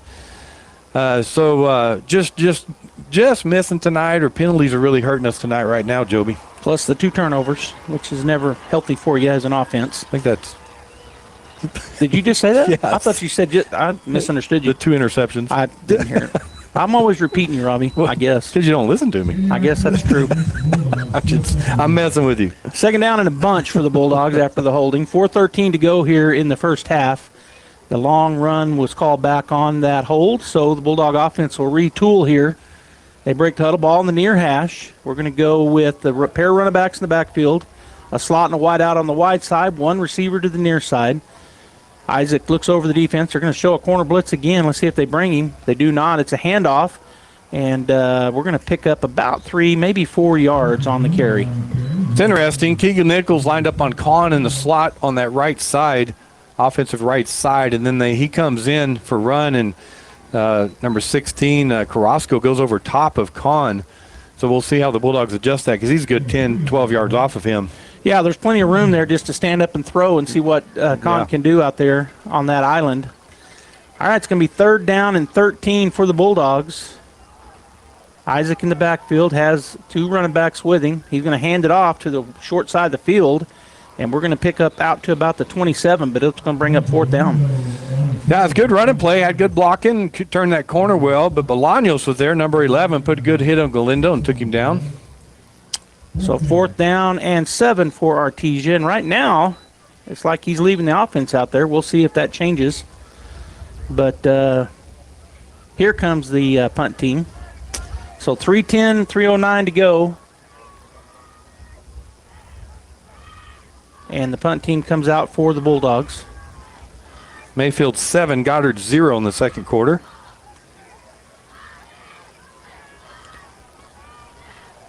So they drop a man back to about their 44-yard line. We bring a man in motion across the way. Snap is back, and the punt is away. It's a good punt. And it's going to drive him back to about the 32, and then he's going to be thrown out of bounds. And number 3 wanted a penalty being tackled out of bounds, but it was all, I mean, he started the tackle inbounds. And then there's a penalty. Yeah, Castillo had to run backwards to catch that great punt by Warren, and he was running backwards, caught it, and Diego Lopez came, wrapped him up immediately, as you said, started to spin him around for the tackle inbounds, and it wound up out of bounds. I think this is going to be unsportsmanlike on Roswell. It is unsportsmanlike, and it is on Roswell, so they get the 15-yard back from the 30-yard line is where the tackle was made. So they'll be 15 yards from there. They'll be down to their own 15 as they march this off. There's a lot of talking going on down there on the field between the players, and it's a heated rivalry. They know it. They're feeling it, and so get caught every now and then. I'm not sure what's going on. They haven't marked it off yet.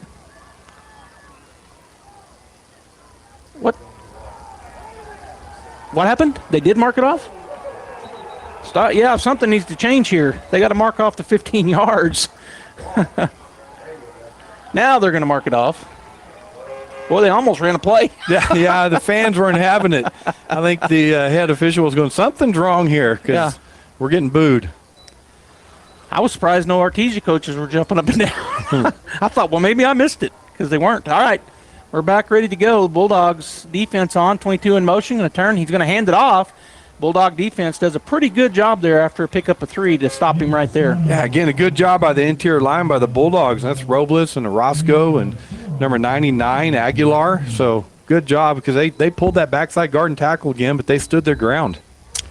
So it'll be 2nd down and 7 at their own 19-yard line with 2:17 and counting to go. Actually, 2nd down and 6 from their own 19. And Roswell going to take their time right here. They want to get a touchdown, and then they get the ball coming out in the second half. They lead right now by 3, 15-12 over the Artesia Bulldogs.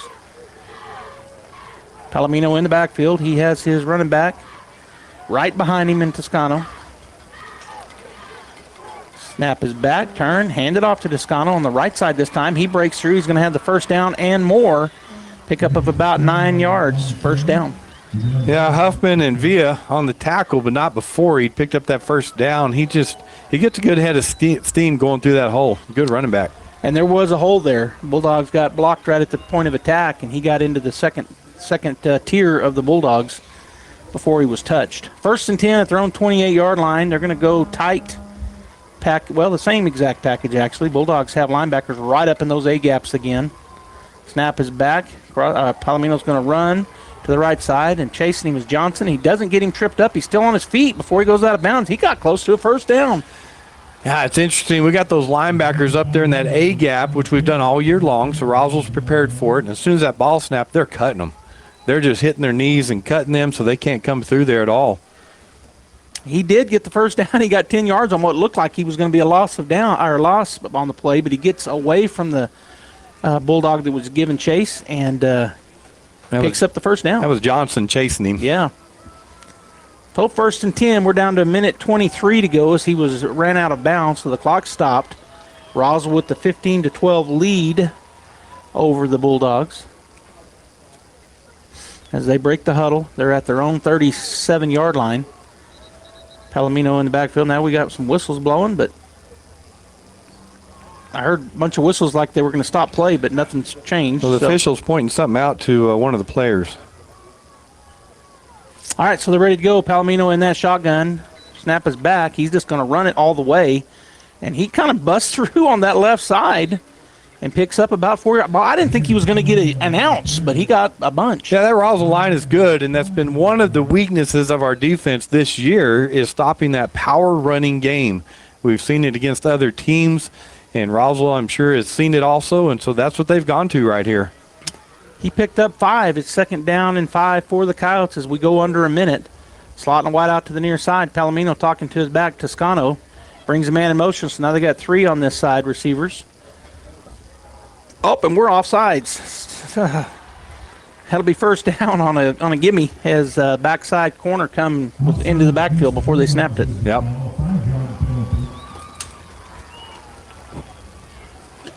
So 1st and 10 at the 48-yard line on their side of the field for the Roswell Coyotes with 45 seconds to go here in the half. The Bulldogs definitely don't want to give up a score here with the Coyotes getting the ball to start things off and have a chance for a 2-score turnaround before the Bulldog offense touches it again. They're going to go that kind of the heavy package, but Palomino stays in at the quarterback position as they've got receivers bunched up over on the short side of the field. One receiver to the near side. Snap is back. He's going to turn and hand it off to Toscano, and he will be tackled after a pickup of 2. That's a good read. They had the bunch set with the receivers. In the heavy set, they'll have a lineman, number 71, out there in that. So it was all receivers, but Johnson, great read. He came downhill, put a good hit on him, and wrapped him up. And that's going to take us to the half. They didn't call a timeout. They didn't try to. I'm a little bit surprised by that, Robbie. Are you? Oh, yeah. Why not take some shots? Why not throw it deep? You get pass interference. Why just run the ball there middle field? Just take it down, and anything can happen. So, yeah, I'm real surprised.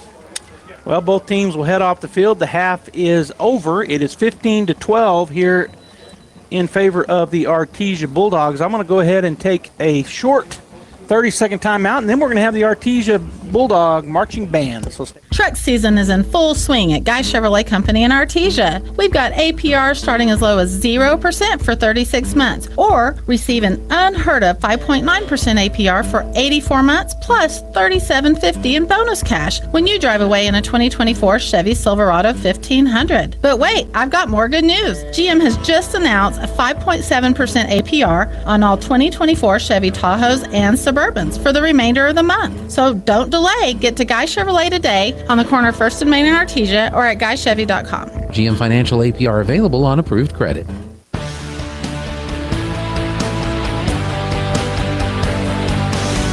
welcome back here to the halftime show as the Artesia pride of the Pecos Valley Marching Band is getting ready to take the field, Robbie, and we're going to bring that to you as soon as they do. But just a tight first half there. You said something like the two heavyweights throwing blows or something like that in the first half. That's what it was like.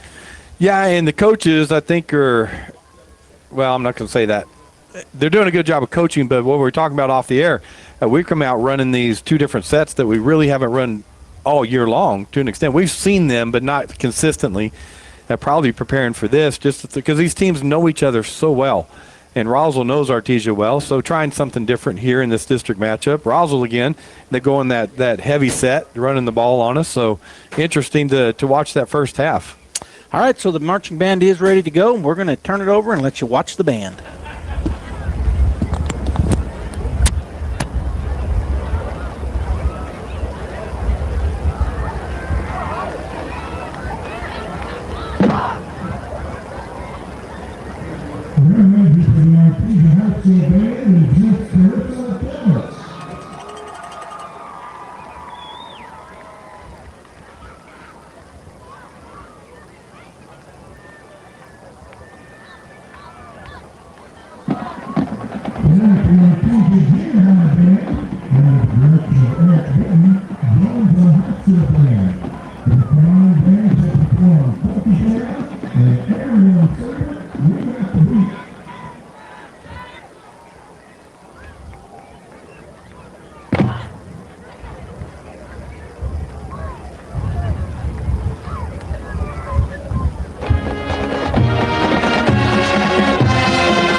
of the Pecos Valley, the Artesia High School Marching Band with the Junior High Band.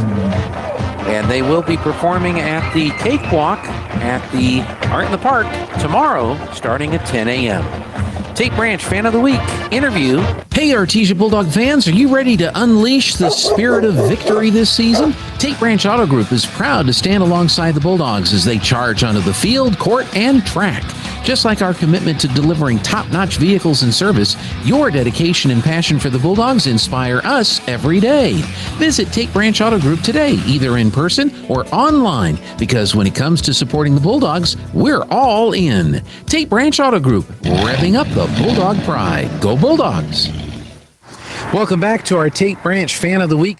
Welcome back to our Tate Branch Fan of the Week segment as we are right here in the middle of the Artesia-Roswell football game, the big district rivalry game, and we have a very special guest with us today.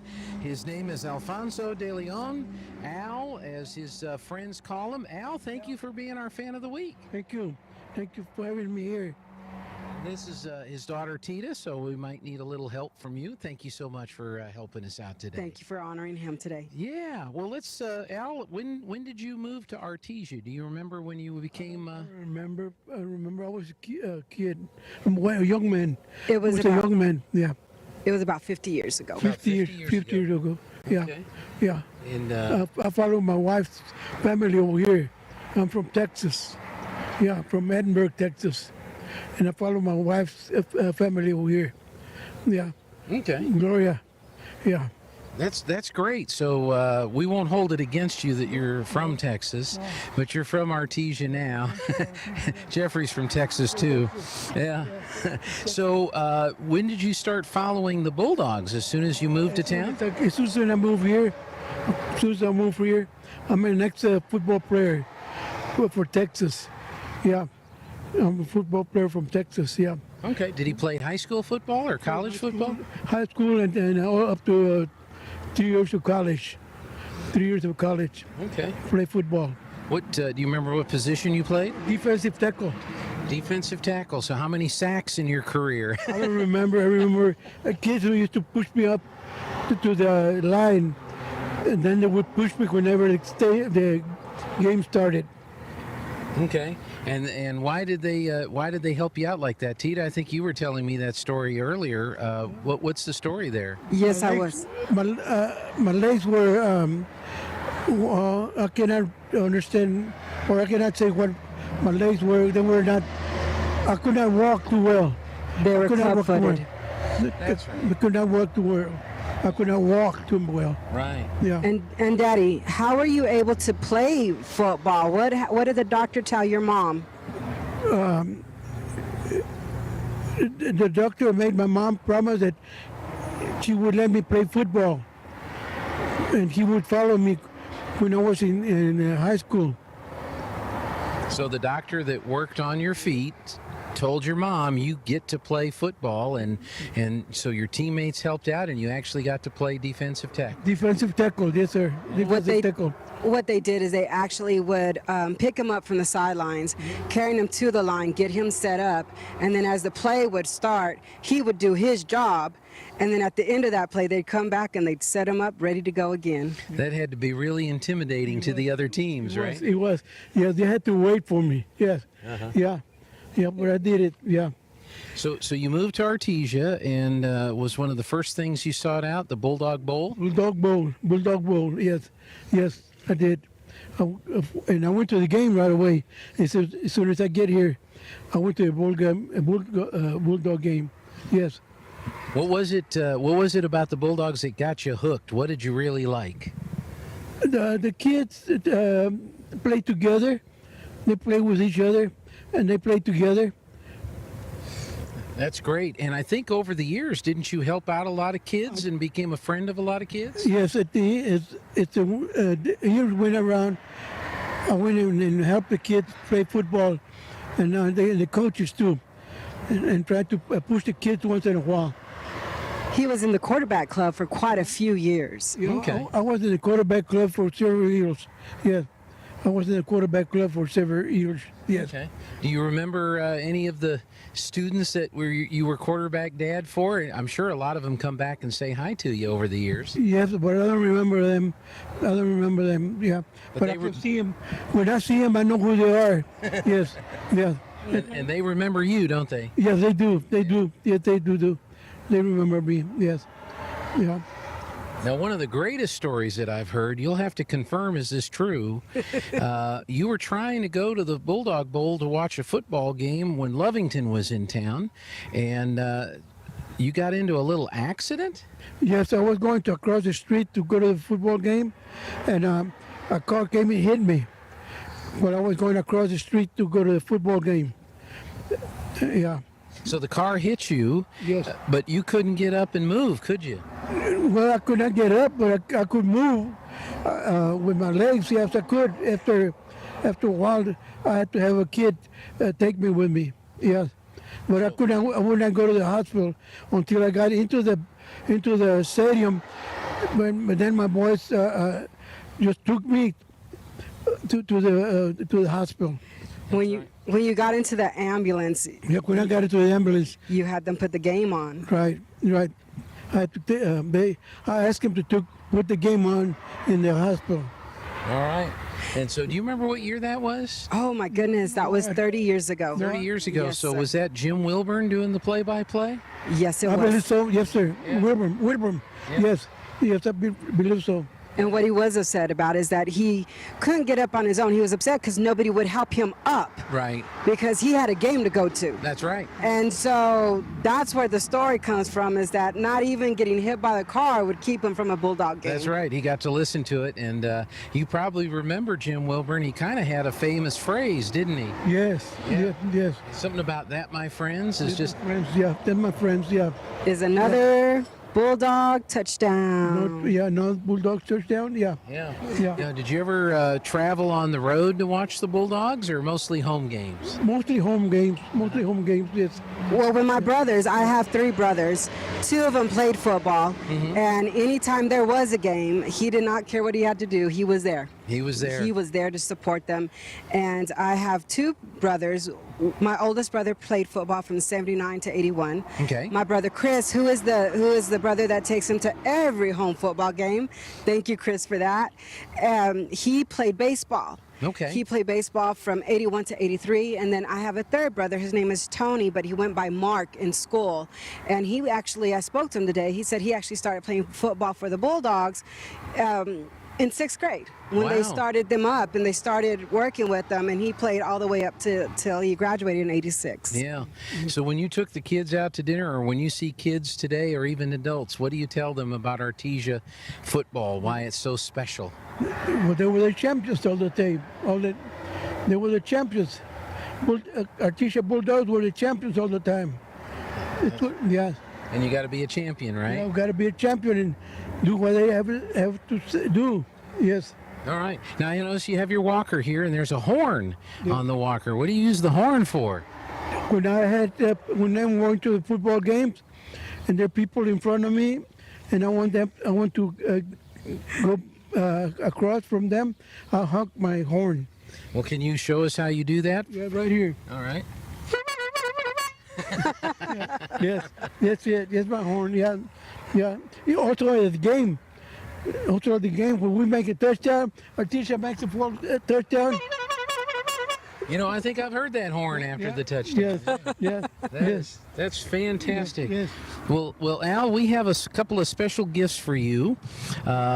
First of all, folks here at Tate Branch are working with the Adobe Rose. Good Branch, yeah. And, Good Branch, yeah. Yeah, and we have a $50 gift card from Adobe Rose that we'd like to give to you. That's my note right there. And so there's a $50 gift card from the Adobe Rose. And then we have this very special orange mug that says Bulldogs #1 fan, and that is yours for being our fan of the week. Oh, thank you, Bulldogs. Yeah. Thank you. Is there anything else you'd like to add, Tita? Is there anything you'd like to add? No, that's all I have to. No, I don't have much to say. And who's your favorite team? The Bulldogs. Yeah, Edinburgh Bulldogs.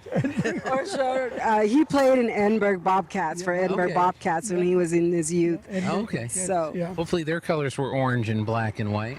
Hey, what do you think of these new uniforms this year? I have not seen him, son. Okay. I haven't seen him. Well, maybe you'll get to see him this Friday night. Well, yeah, better. Yes. Yeah, yes. As long as it's here, he'll be there. It'll be here. Well, obviously we're halftime of the home game right now. Yes. Al De Leon, thank you so much for doing this. Thank you for having me do it here. Thank you. Yeah. Tita, thank you so much for the nomination. Yes. And folks, if you have somebody you'd like to nominate as Fan of the Week, get a hold of Perry here at Tate Branch, and who knows, they may be next week's Fan of the Week. Can you give us one more honk there before we go? Honk. Here, let me help you, Pops. Go Bulldogs. Go Bulldogs. At the Veterans Mission 5K Fun Run, Walk and Ride. This 5K Fun Run will begin and end at Beige Veterans Park in Artesia, and the course will take you around Eagle Draw, Walk or Run. Kids 6 and under can join on their bikes. Pre-registration is $25 for adults and teens, kids $10, and your 4-legged companion only $5, with all proceeds to benefit wounded warriors. For more information or to sign up, visit hfsnm.com/veterans-mission-5K. If you're missing a tooth or several teeth, a dental implant may be the ultimate solution. Implants look and feel so much like real teeth that you probably forget you have an implant. Maupin and Brown Dentistry is one of New Mexico's most experienced implant providers, with literally thousands of implant patients who are absolutely delighted with the results. Call Maupin and Brown today for an evaluation. You'll be surprised how affordable implants can be. Maupin and Brown, your choice for experienced, state-of-the-art dentistry.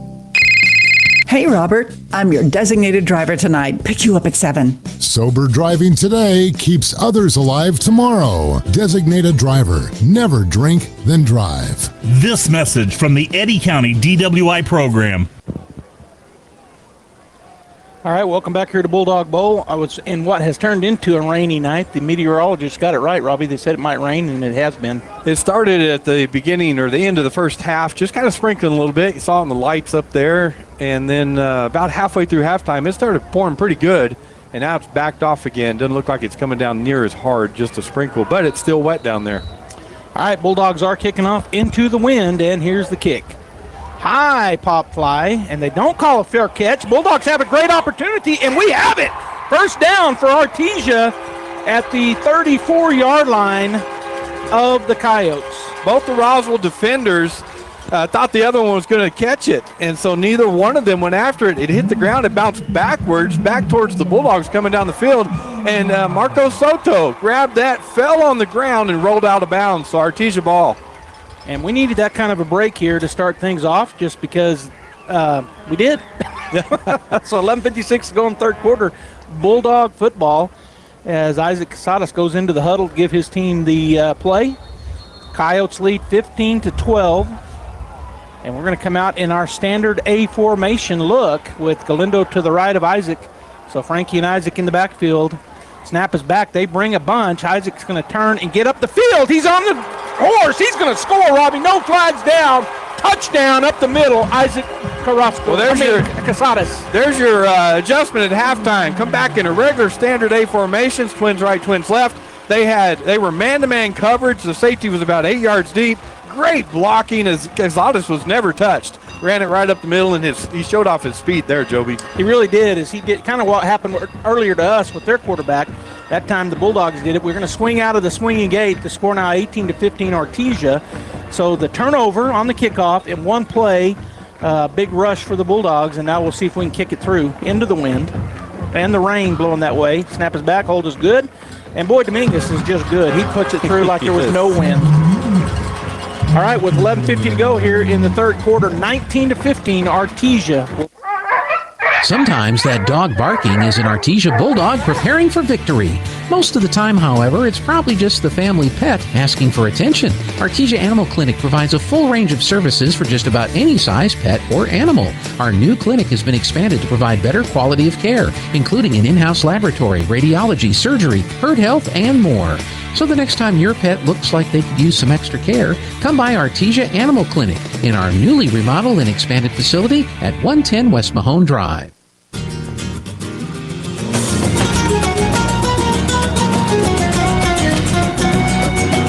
Welcome back, folks. This touchdown summary brought to you by Perry Connor at Artesia Ford Sales. You'll score a winning deal when you visit with Perry tomorrow. Artesia Bulldogs, one play, 35-yard run by Cazares. Kick was good by Dominguez. And we were just talking, we have the weird football score of the Bulldogs 19, Coyotes 15 with 11:50 left in the third quarter. All right, so Dominguez will line it up on the 40 on the X to kick off again for the second time here in the last 10 seconds. And these two Roswell defenders are talking to each other all the way across the field right now. Who's going to catch this ball if he does it again? So Dominguez will back up. Wind still whipping out of the south and southeast. The rain has slowed. It's not nearly as heavy as it was earlier as I look up into the lights. Going to go to the other side. And number 2 is going to have to come up in a hurry. He does catch it, and then he's hit immediately, but gets away from that tackle. And then he's tackled from behind by the Bulldogs. Good field position for the Coyotes. Boy, Hartley hit him immediately, and he just spun off as Cloud did a good job of running through that tackle, but Pacheco comes across and makes the tackle for the Bulldogs. And you've said Cloud's name a lot. Another one of the great players for the Roswell Coyotes. He kind of plays all over the field and did a good job breaking that initial tackle. All right, so the Roswell Coyotes take over at their own 37-yard line.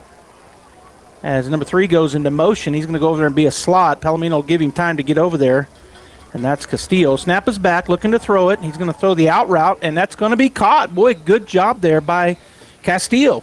I got him isolated on a linebacker there and just ran that out route and threw it to him. Good catch. He had to dive for that catch, and catching it took him to the turf. So 2nd down and 4 now for the Coyotes at their own 41-yard line as they break the huddle. Again, going to go a slot and a wide out to the wide side, which now is the near side. Toscano behind Palomino. He's going to turn and hand it off to Toscano, and there's a wall of Bulldog players. And how did he squirt through that? I don't know, but he ends up picking up another couple yards. Yeah, Bulldogs in that 4-2 defense. Grantham unblocked on that back side, came down the line, grabbed a hold of him from behind, but he's a strong running back in Toscano and just kind of kept barreling forward. So 3rd down and 3 now as they hustle out to the line of scrimmage, and they're going to go pretty tight here are the Coyotes with Palomino going under center. Brings a man into motion. He tried to draw the Bulldogs off sides. He did a hard count. They didn't move. Play clock is back working again, down to 13 seconds. Palomino back under center, turn, hand it off, and breaking through and still on his feet for a big pickup all the way inside Bulldog territory down to about the 37-yard line was number 25, Toscano. Yeah, you see that so many times on 3rd and short or 4th and short that they run a run and play and everybody sells out, the defense does, and if they break through that line of scrimmage, it's just wide open, and that time it was. So 1st and 10 for the Coyotes at the Bulldog 36-yard line as they'll break again with the tight package. They've got 3 receivers to the short side of the field, 1 to the near side. Palomino takes the snap. He's going to turn and pitch it. This time it's number 11 back there, and nobody there. It looks like we ran right by him. Another big first down or close to the first down pickup. Yeah, a lot of traffic over there, so Johnson, linebacker, tried to come underneath it, but he couldn't catch him from behind. Got downfield. Hayden Hardcrow made the tackle. And it was number 11, and I don't have him on my roster sheet. Yeah, it's Bolaños. All right, so it'll be 2nd down and 2 for the Coyotes. As a late Bulldog coming in, but he is on the field. And they're going to run that short side of the field again with the slot and the wide out. 1 receiver to the near side. Palomino in the backfield in the shotgun with Toscano behind him. I saw him looking over the sideline. He changed the play, or the coaches did. Bulldogs crowding up on there. They're going to run the speed option to the right side. He's going to pitch it, and the Bulldogs upending. Good hit right there on the sideline. He's close to the first down. So Roswell making Artesia get in their defense, and then they're looking at the sideline for what coaches want to run against that defense. But linebackers blitzed up the middle, but McNeil made a great tackle on the sideline. So just a yard short. It's 3rd down and 1, and in comes Carrasco. He'll run the quarterback position with 9:28 to go here in the 3rd quarter. Bulldogs lead 19-15. Carrasco has a heavy set over to the left side. Running back in the backfield behind him. Snap is back. He's going to fake the handoff, and he will get the first down and more as he's going to go. I don't know if he was untouched, Robbie, but if he was touched, it wasn't much. He gets the touchdown. Nah, he wasn't touched, and we talked about Gonzalez's speed. You saw Carrasco's speed there. There were some Bulldog defenders chasing him, but he just ran away from them into the end zone. So just got the hats on the bodies, did the Roswell front line there, and they were able to just open up a hole that Carrasco ran through wide open. And now we've got the official coming over to talk to Coach Jeremy Maupin about something. And don't know if he's talking about clock or what, because they both looked up here to the press box. But in any case, no flag down. It's a touchdown, and they line up to go for the PAT. Now leading 21-19 are the Coyotes. You got the number 1 team in the state against the number 2 team in the state. That's kind of what you expect.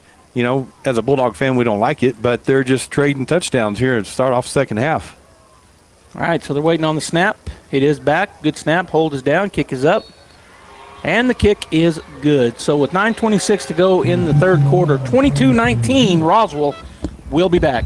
To be a champion, each team member must do their part to help the team win. That is true in business too. Edge Safety and Services LLC want to do their part to help your business win. They specialize in several field services: sandblasting, coating steamers, pressure washing, repairs, and cleanouts. Edge Safety also offers drug and alcohol screening and on-site services and safety trainings to make you better. Edge Safety and Services LLC, 575-736-1047. Proud supporter of the Artesia Bulldogs.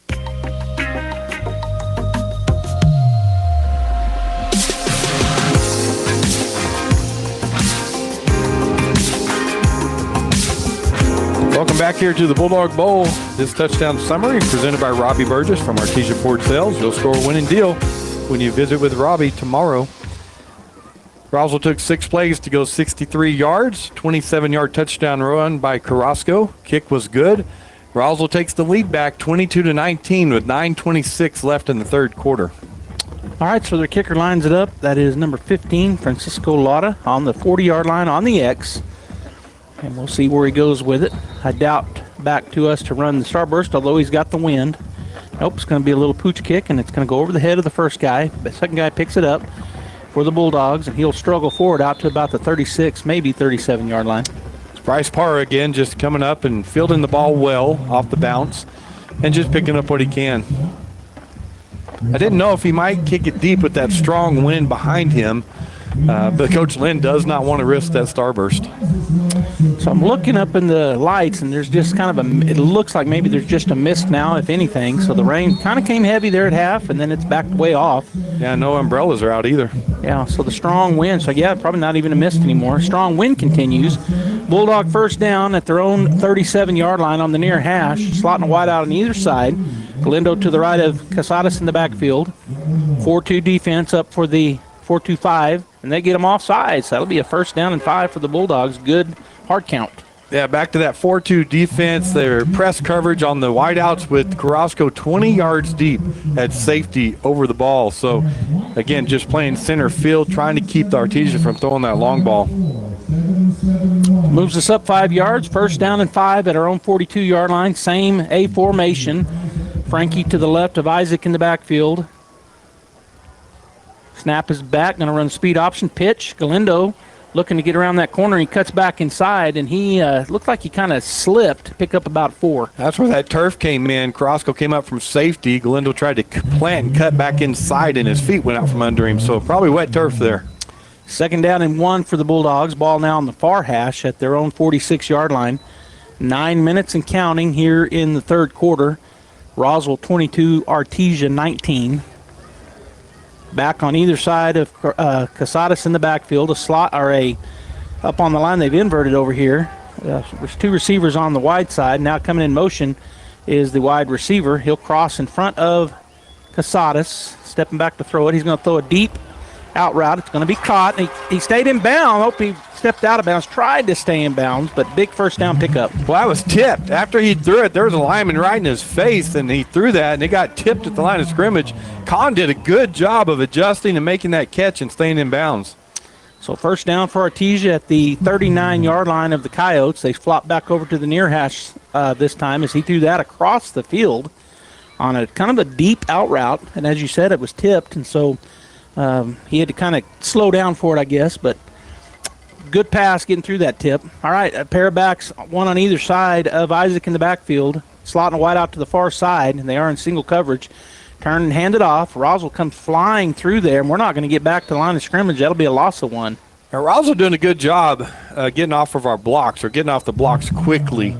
Cazares, I mean, I know that was a run play, but he hasn't had a pocket tonight to really sit in and throw the ball. There's been pressure on him all night, so their defense doing a good job. So it'll be 2nd and 11 at the 40-yard line of the Coyotes. We're going to stay with the pair of running backs in the backfield, a wide receiver, 2 receivers over to the far side, which is the wide side. Isaac looks that direction, takes the snap, going to turn, fake the handoff. He's going to throw it in the middle. Oh, and it's just a plain drop for the Bulldogs. Yeah, Con just ran across the middle, did kind of a stop route. Cazares put it on a rope, which you want to do in the middle of the field, and he just dropped it. You don't see Con do that very often, but he is human. All right, so it'll be 3rd down and 11. The ball remains on the near hash. 7:52 to go here in the third quarter, as the Bulldogs once again will have a pair of running backs in the backfield. Slot and wide out to the far side, 1 receiver to the near side. They've only got 3 guys up on the line this time. Do the fake the handoff. He's going to roll away from traffic. Does Isaac. Now he's going to have to roll away again. Steps into it, and it's just underthrown. That's going to bring up 4th down and 11 at the 40-yard line of the Roswell Coyotes. That's what I'm talking about. He's been pressured all night. He can't sit back there and make his reads and go through the progression, as the Roswell Coyotes are on him immediately, so he's scrambling there. Had a guy across the middle open, but that would have been a great throw if he completed it. So 4th and 11, we will line up and go for it. We're going to have trips to the far side, twins to the near side, empty backfield, 3 down linemen for the Coyotes, as they've changed up their look now. Snap is back. They rush 3. He's going to step into one. He's got a man. It's going to be through the hands, dropped. Just another clean drop by the Bulldogs. Yeah, good throw by Cazares, as that's Con just running a go route, and he had about a step on his receiver, threw it to his outside shoulder, but he had to look over his left shoulder and then come back over his right shoulder to try to catch that. That would have been a great catch because that was tough. 1st and 10 for the Coyotes on the turnover on downs at their own 40-yard line, as their offense will get it right up on the ball in their huddle and then turn and get ready to go. Palomino in the backfield. He's got a slot and a wide out to the near side, which is the short side of the field. An X-back on the other side with a tight end. Snap is back. He's going to turn, fake the pitch, looking to throw the ball. He's got a man pretty wide open, pickup of about 12. Yeah, they fake that pitch, pull the linebackers up, and that opens that middle of the field up, and Noah Estrada, number 14, makes the catch. 1st and 10 at the Bulldog 48-yard line. 7:32. Well, they stopped the clock to move the chains. 7:33, now 7:32 and counting. Slot and wide out to the near side. Toscano behind Palomino in the shotgun. Looking over the Bulldog defense.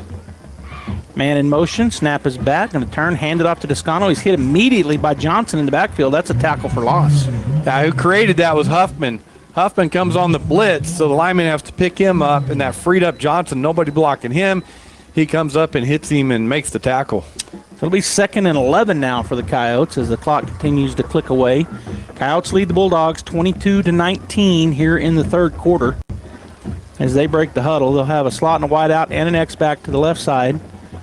Toscano, I think, is behind Palomino in the backfield. He has a running back there. Snap is back, drops straight back to throw the ball. He's going to throw the out. It's going to be dropped. It'll be 3rd down and 11.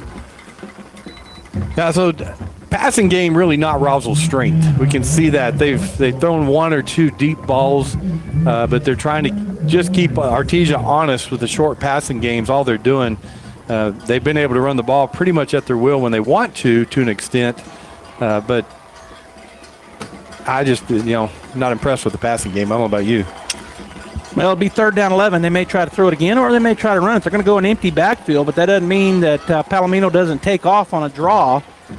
He's going to bring a man in motion. He's going to fake the handoff. He's going to run the other way, and Bulldogs are there, and they will get him in the backfield for about a 6-yard tackle for loss, and that'll bring up a long 4th down. Well, that's a great job by the senior Grantham. He stayed home.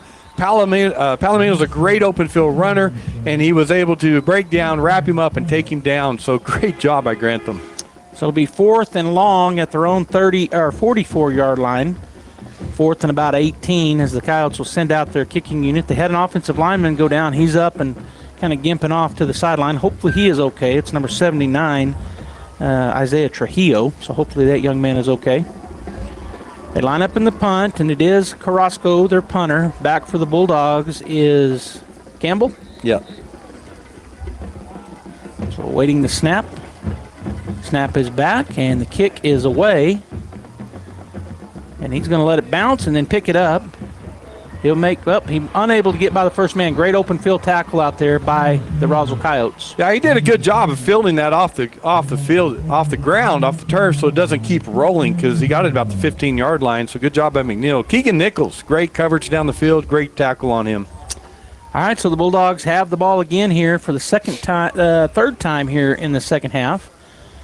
As they get it deep in their own territory this go-around, it'll be 1st and 10 at their own 18-yard line. Ball on the far hash. We are going into the wind here in the third. We'll have the wind with us, obviously, in the fourth as they break the huddle.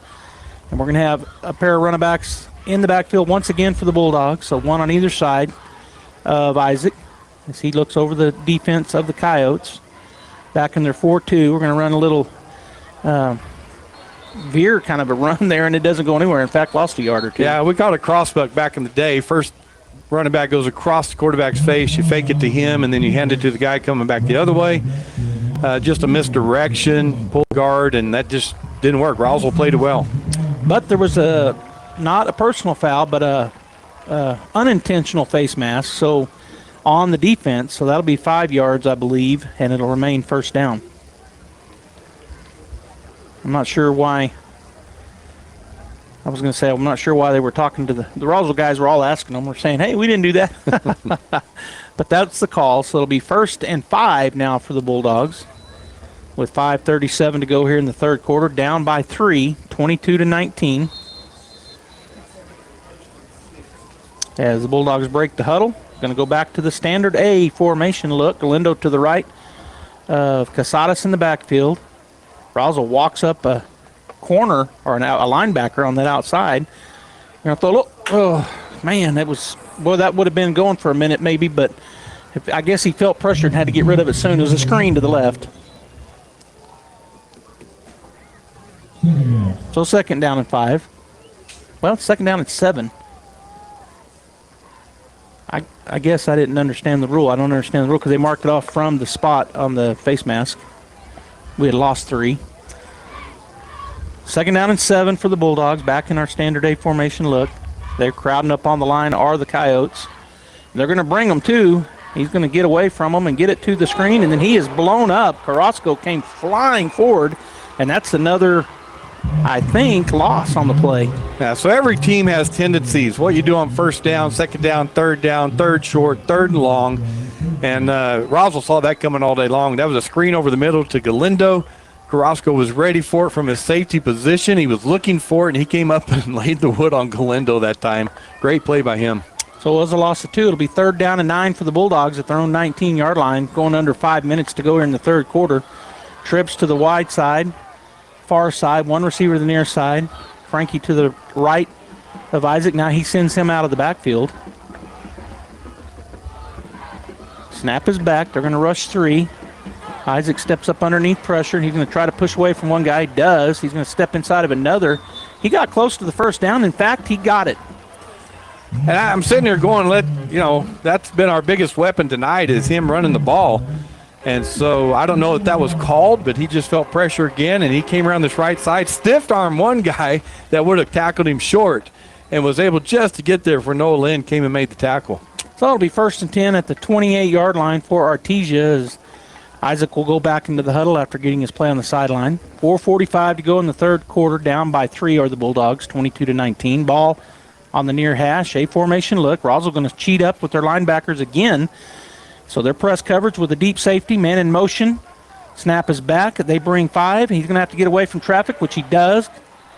He's going to throw it down here, and it's going to be caught at the 40. He's going to get to the 45-yard line before he goes out of bounds. Good job by Isaac. Well, you can see Roswell's game plan, right? They're going to bring pressure, not let Cazadas sit back in there and just pick them apart in the passing game. And so, but you see the athleticism of Cazadas there as he just keeps getting away from the first guy that gets back there in the backfield, throws it to Galindo, and he picks up 1st down.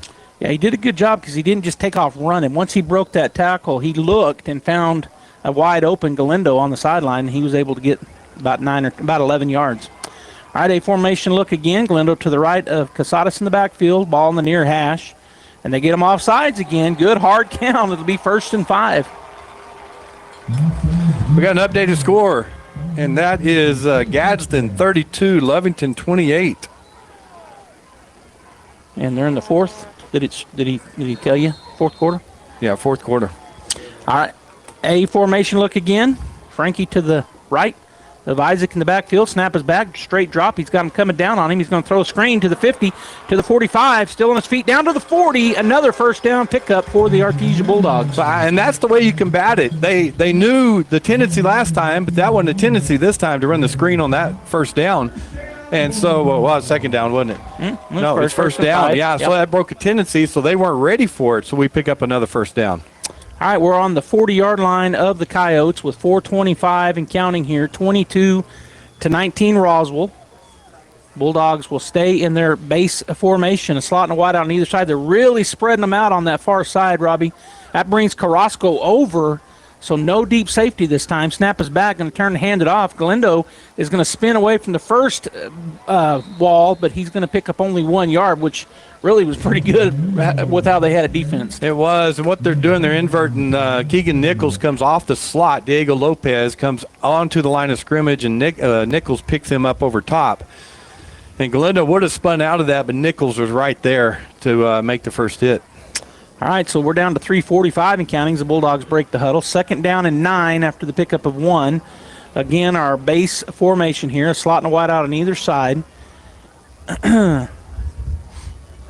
Isaac takes a snap, turns, fakes the handoff, going to throw the simple out route. It's caught to the 30, to about the 25-yard line before he's pushed out of bounds. First down, Bulldogs. It's interesting, right? With Carrasco at safety, that time he walked all the way over on the wide side over the slot, and it was man-to-man backside against Kahn and Byers over here, Eglin. So just throw the out route to Kahn. And it worked. First down and 10 for Artesia at the Roswell 25-yard line. They're trading some players. They'll have to hustle to get off the field. Again, our standard base offense, man in motion is Kahn. Going to fake that to him. Going to throw it over the top. That's going to be touchdown, Artesia. And they just caught them sleeping that time. They were not ready. We lined up quickly. We snapped the ball.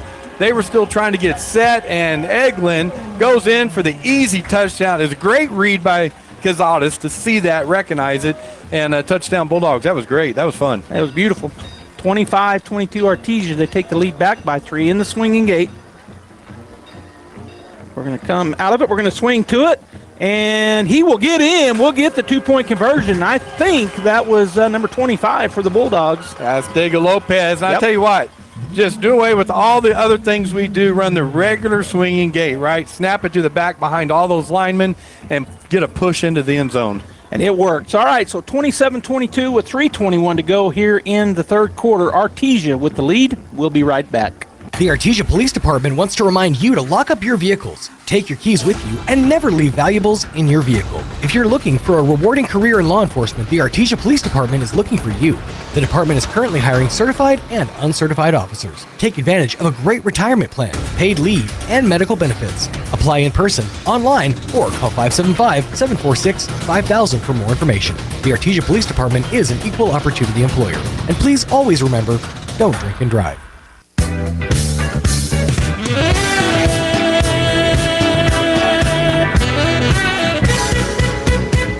3:21 left here in the 3rd quarter. The Artesia Bulldogs take the lead back on that drive. And this summary presented by Robbie Burgess at Artesia Ford Sales. You'll score a winning deal when you see Robbie.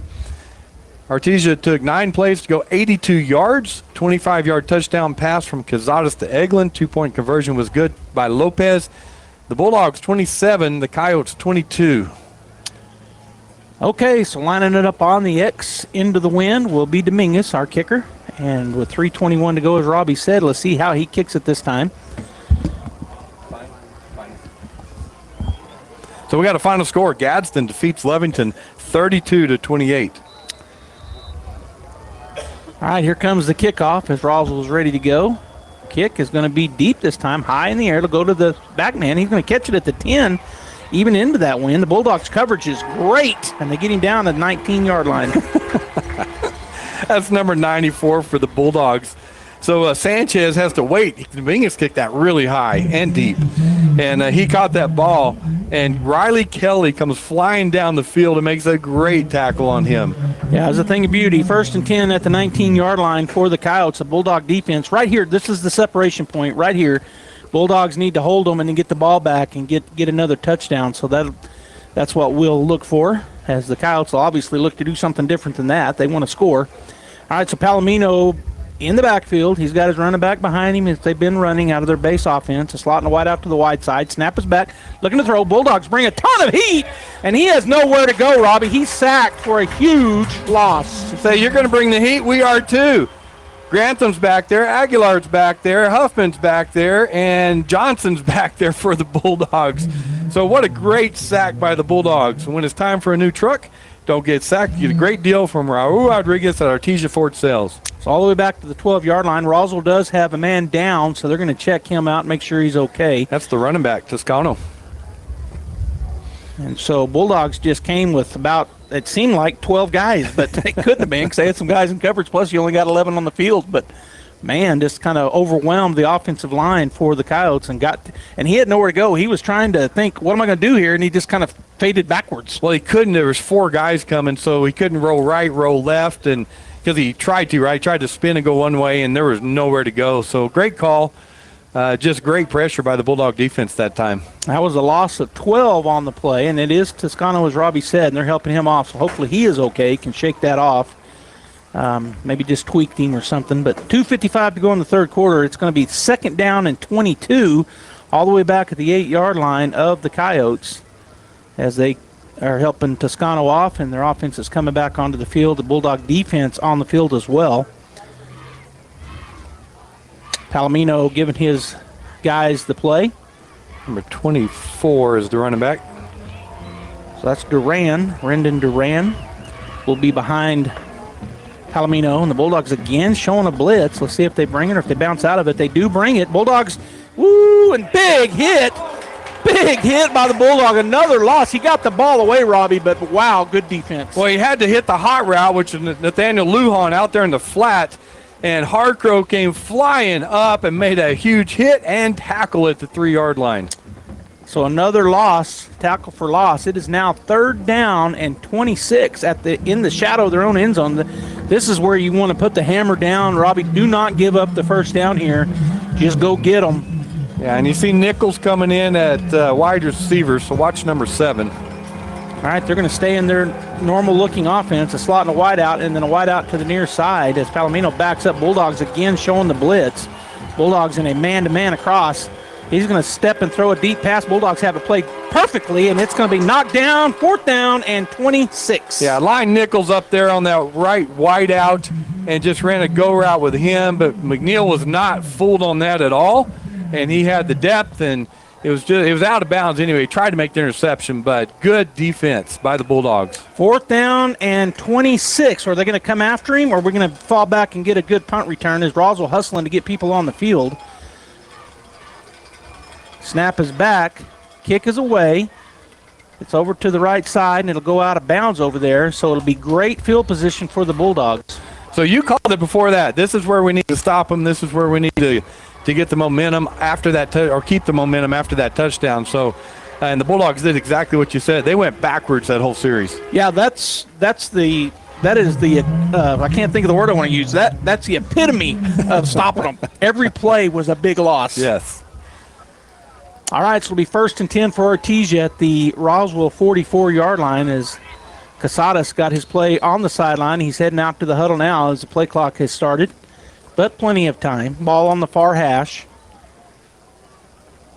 And here's where the Bulldogs need to do it again. Put the foot down on the pedal and go down and score. Pair of running backs, one on either side. Para and Galindo. Isaac between them, looking for the snap. Snap is back, turn, hand it off, bouncing it outside, going to try to get my guy, which he does. He left him standing there. He's still on his feet, just fighting, driving forward. What a powerful run. That's the junior running back, Bryce Para. We've called his name a ton on special teams this year, and in that 2-back system, they just handed it to him. Galindo is the lead block, but, man, Para got hit, and I thought he was going down, and he just kept the legs moving, churned through it, and just kept driving. 2 flags came in right on our sideline, and I have a feeling, unfortunately, that it's going to be against the Bulldogs. Yeah, we're backing up. Again, just a momentum killer. You have a great play. You've got the momentum. You score a touchdown. You move them backwards on defense. You have a great play on offense, and then, you kind of lose and get a personal foul. 15-yarder after a fantastic, very strong run by Parra, but got a little extracurricular there right on the sideline. And I was watching the official that threw the first flag, and he was pointing to our sideline. So I don't know if somebody on the sideline was just trying to be congratulatory with Parra or what, but nonetheless, personal foul called. So it'll be first down and 25 for the Bulldogs. No, first down and 18 for the Bulldogs, as we once again line up with a slot and a wide out to the wide side, a pair of running backs in the backfield. Ball in the near hash. Wind still blowing out of that southeast, so into the Bulldogs' face. Going to turn, fake the handoff, steps into one. He hits him at the 39, to the 35, to the 30, and inside the 30-yard line for Kahn. First down. Now, we talked about that earlier. They're press covering, and they're backing off of Kahn, so he just takes a few steps, cuts across the field, and with his speed, that's a difficult ask for that defender to cover. Great throw by Cazares, and good protection by the line. So it'll be first and 10 at the 28-yard line for the Bulldogs. After getting all of that back plus on the penalty, as Casadas comes from the sideline with 1:12, he goes into the huddle to go here in the third quarter, down to 1:09 now as they break the huddle. Again, Parra and Galindo in the backfield alongside Casadas. They're playing press coverage over there. We can block. Oh, the ball's on the ground. He'll pick it up. There's a penalty flag down, 2 penalty, and then he breaks through everybody. He's to the 10, to the 5 touchdown, but there were 2 penalty flags down. Those aren't penalties. Oh, those are not. Those are beanbags marking the fumble. Man, so great touchdown for Artesia. No penalties down. And you kept saying that. I'm looking. So who ran that ball? I don't know who ran it. I'm sorry. That was Parra. Who? Parra. Okay. Yeah, Parra just cut through the traffic, didn't he? I mean, there was a group of Bulldogs and Roswell Coyotes there, and it looked like he might get stopped, and he found a lane and just burst through that lane and went down the right sideline. All right, so we're back in the swinging gate here with the 33-22 lead, and remind me to ask you a question after this. We're going to run the swinging gate again, and this time there is penalties down. Here's my question. Well, it's going to be a false start on the Bulldogs. Are there normal beanbags yellow? No, they're like black. The yellow flag? I think that's black. What's throwing me off. I see that pink come out, and it's just killing me. Sorry about that. But that time they did throw a flag as a procedure call against the Bulldogs. So that'll back us up 5. We'll see if we stay in the swinging gate or if we just kick it. Of course, Dominguez, he can kick them from deep. And we are going to line up in our normal PAT look.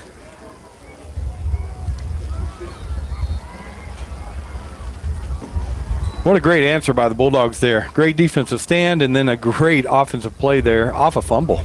Kick is up, and the kick is perfect. 34-22, Artesia with 51 seconds to go here in the third quarter. We'll be back.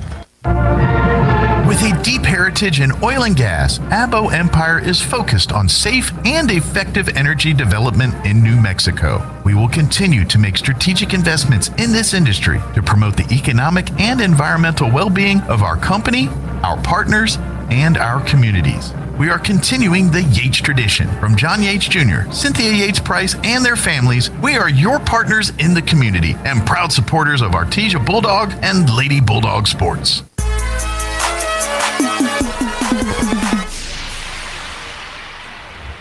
And once again, this touchdown summary presented by Justin Edwards at Artesia Ford Sales.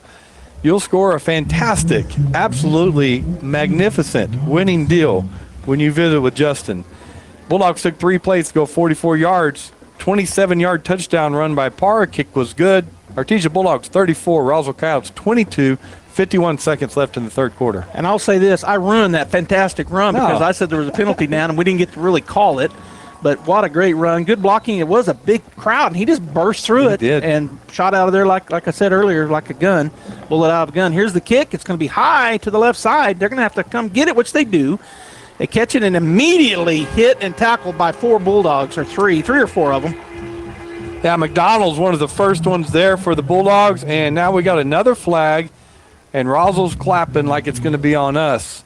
To update real quick, Mayfield 14, Goddard 7. 8 minutes left in the third quarter. So another personal foul, or on the Bulldogs, and I'll be honest, I didn't see that one. I mean, we did a good job. 3 guys tackled him, but something that the White Hat saw, because he threw his flag about 50 yards in the air, straight up. So they got to mark it off, 15-yarder. So it's starting at their 31, and now they're going to be out at the 46. First and 10. So first and 10 at their own 46-yard line. Ball on the far hash. 46 seconds to go here in the third quarter. Palomino turns around, talks to his running back for a second. Slotting White out to the near side. Snap is back. Bulldogs bring some heat. He does pitch it. Nobody was there on the pitch man. And he's going to get around the side there, pick up of about 7. But I know that's a penalty flag back there, and it's a chop block on the Coyotes. So we got Cloud at running back right now, number 2, and just pitch it to him. He's fast, getting around that corner, but not fast to Hayden Hardcrow, able to make the tackle for the Bulldogs. So the chop block is 15-yarder. It's going to be first down at 25 for the Coyotes. And I'll tell you, that's something you pick up on film is that as a coaching staff, and so you always meet with the referees before the game, and a lot of times you'll tell them, hey, watch for this, because they tend to do it. I don't know that happened. I just know from experience that that's what we used to do, and just watch it for us. So maybe they're looking for it. All right, so first down at 25 at their own 31-yard line. Palomino with the slot and wide out to the wide side, which is the near side. Bulldogs did not jump. They came, linebacker was coming, but he didn't get across as they tried to get him to jump off sides. He's going to change the play. Does Palomino. Steps back in the shotgun. Bulldogs again going to bring the blitz. You're going to step into it. It's going to be caught and immediately hit. Pickup of about 6, but great job defensively. Yeah, good catch by Castile right there in the middle, but a great hit by Campbell. As soon as he caught it, just put a big hit on him. So bring up a second down for the Coyotes at their own 37-yard line. Got to get to the Bulldog 44-yard line for the first down. So second down and 20 as they break the huddle. Slot and wide out to the near side. Palomino in the backfield with the man behind him, a tight end, and the next back on the other side. Now they're going to bring him in motion. Snap is back. He's going to run the speed option. No, he's just going to run and keep it. Bulldogs are going to stretch him out, but he's able to get through the first wave and then finally driven out of bounds at about the 40. Let's see where they mark him down at.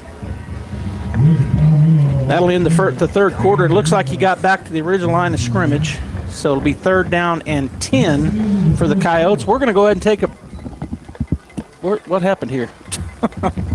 We're going to go ahead and take a break. We'll be...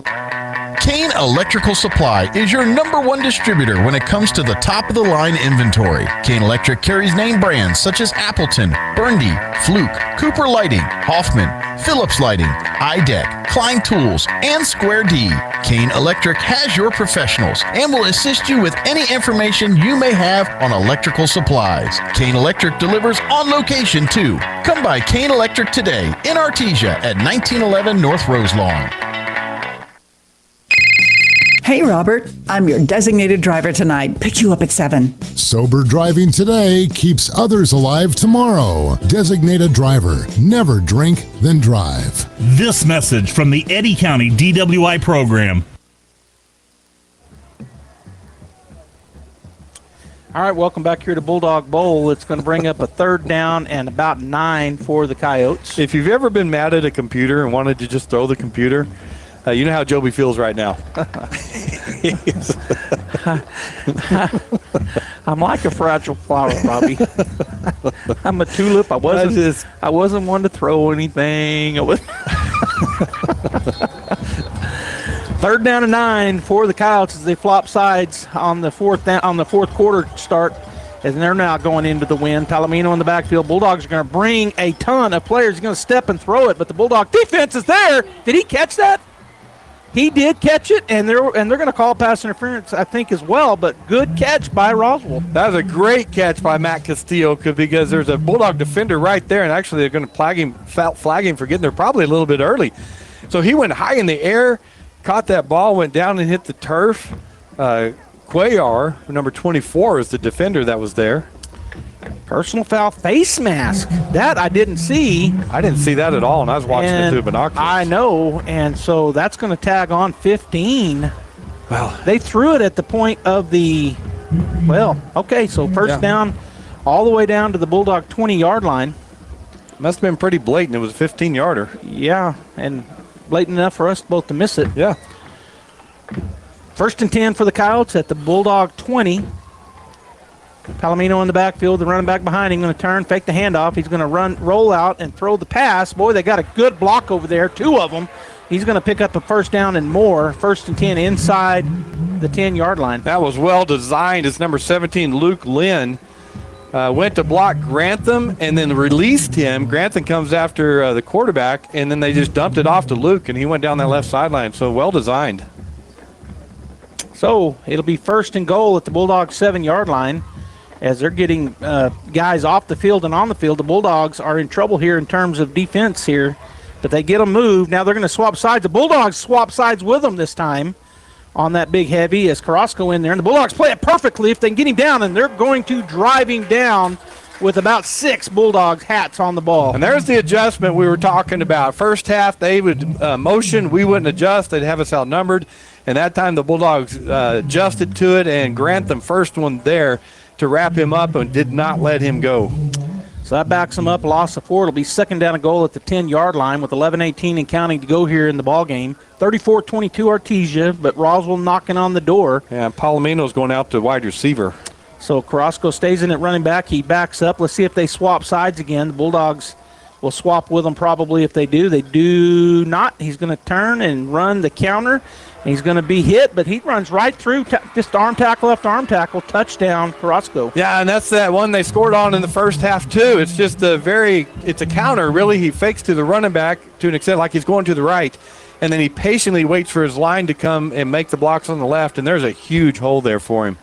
So with 10:57 to go in the fourth quarter, they score to the Coyotes, 34-28. They're going to line up for the PAT. As they wait the snap. Lotta the kicker. Snap is back. Kick is up, and the kick is good. So, with 10:57 to go in the ball game, the Coyotes answer. It's 34-29 Artesia. We'll be back. And I need to find out where we need to go here, right here. There really is no one quite like you, and no one quite like the ones you love. At Turpinning & Son Mortuary, they take pride in providing families with the best service possible. The phrase, "we make it personal," is not just a tagline. It's the way they conduct themselves every day as they honor the ones you love in their own unique and special way.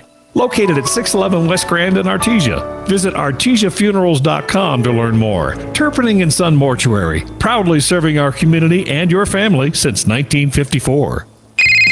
Hey, Robert, I'm your designated driver tonight. Pick you up at 7. Sober driving today keeps others alive tomorrow. Designated driver. Never drink, then drive. This message from the Eddy County DWI program.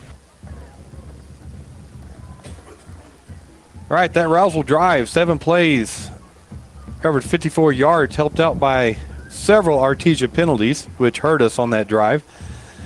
10-yard touchdown run by Carrasco. Kick was good. Artesia 34, Roswell 29, 10:57 left in the game. All right, so the Roswell kickoff team remained on the sideline a long time, so they were probably talking about something maybe a little different here. We'll see. They've been kicking it shallow anyway, but they may try an actual onside as Alara will line it up on the 40. Bulldogs kind of playing up. They hadn't been moving up that much in the back, but they are now.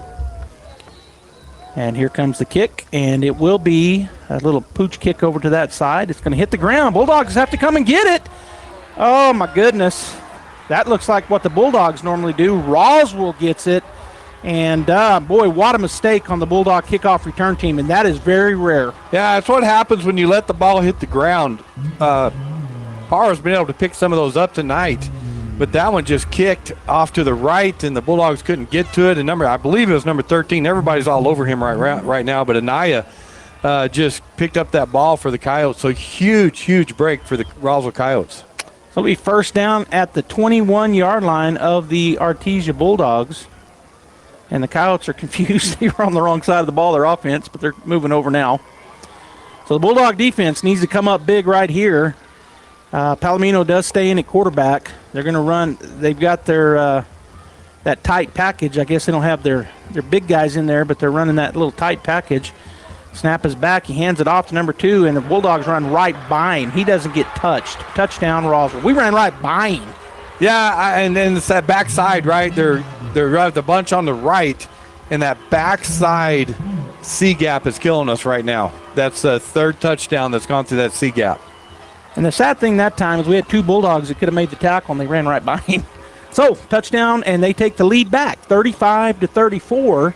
The Coyotes with the lead, and they're going to line up in a and go for 2 right here with the 2-point lead as Palomino comes back in, but I don't know if he's the quarterback or not. Carrasco may be. And, in fact, Carrasco will be the quarterback for the 2-point conversion. Snap is back. He's going to pitch it to number 7. Bulldogs are not going to be able to get there. That's an easy 2-point conversion. Yeah, just pitch it to Keegan Nichols, and he lines up on the right, comes like in a reverse motion, and Carrasco takes the snap, pitches to him. He walks into the end zone untouched. With 10:45 to go, the Coyotes take the lead back, 37-34. We'll be back after this. Sometimes that dog barking is an Artesia Bulldog preparing for victory. Most of the time, however, it's probably just the family pet asking for attention. Artesia Animal Clinic provides a full range of services for just about any size pet or animal. Our new clinic has been expanded to provide better quality of care, including an in-house laboratory, radiology, surgery, herd health, and more.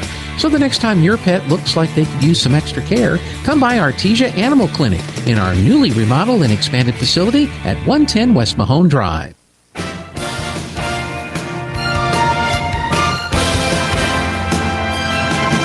I'm going to say touchdown drive, but not much of a drive. It took one play for Roswell to score from 21 yards out. Run by Cloud. 2-point conversion by Nichols was good. Artesia 34, Roswell 37, 10:45 left in the game. Momentum swings, another short kick. This time we're going to go call it. Ooh, and that could have been bad, but the guy that called the fair catch didn't the one who caught it. But the Bulldogs do catch it at the 40-yard line. Yeah, Warren, who came up and caught that, probably wasn't looking at the guy making the fair catch. He was just coming up to get that ball, and that's what he did. He was not going to let it hit the turf. So we 1st and 10 for the Bulldogs, actually at the 41-yard line. 10:45 to go. Momentum swings were huge in the last 12 minutes. Looked like the Bulldogs were going to take control after they get the touchdown and then a big stop and then a touchdown, but then Roswell does the same thing on the next 2 possessions. A formation look. Casadas in the backfield. Drop straight back. They rush 4. He's going to step into one. He's got a man deep. That's going to be over the shoulder and incomplete for the Bulldogs. Yeah, throwing with that 20-mile-an-hour wind, trying to hit Bryce Parra, who had about a 4-yard separation on that corner, and I think the ball carried on him a little bit. So the way the wind's blowing, and so just carried it towards the sideline. Parra could not get over, bring that ball in over his shoulder.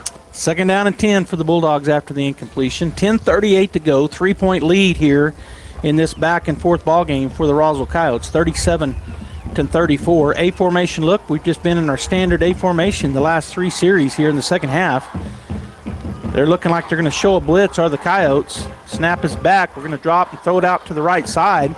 And he's going to go inside and then push through and pick up about 7 yards on the completion. Yeah, they brought the linebackers up the middle on the blitz, as you said. So Galindo just flares out to the right flat, throw it out to him real quick, and let him pick up 7 yards.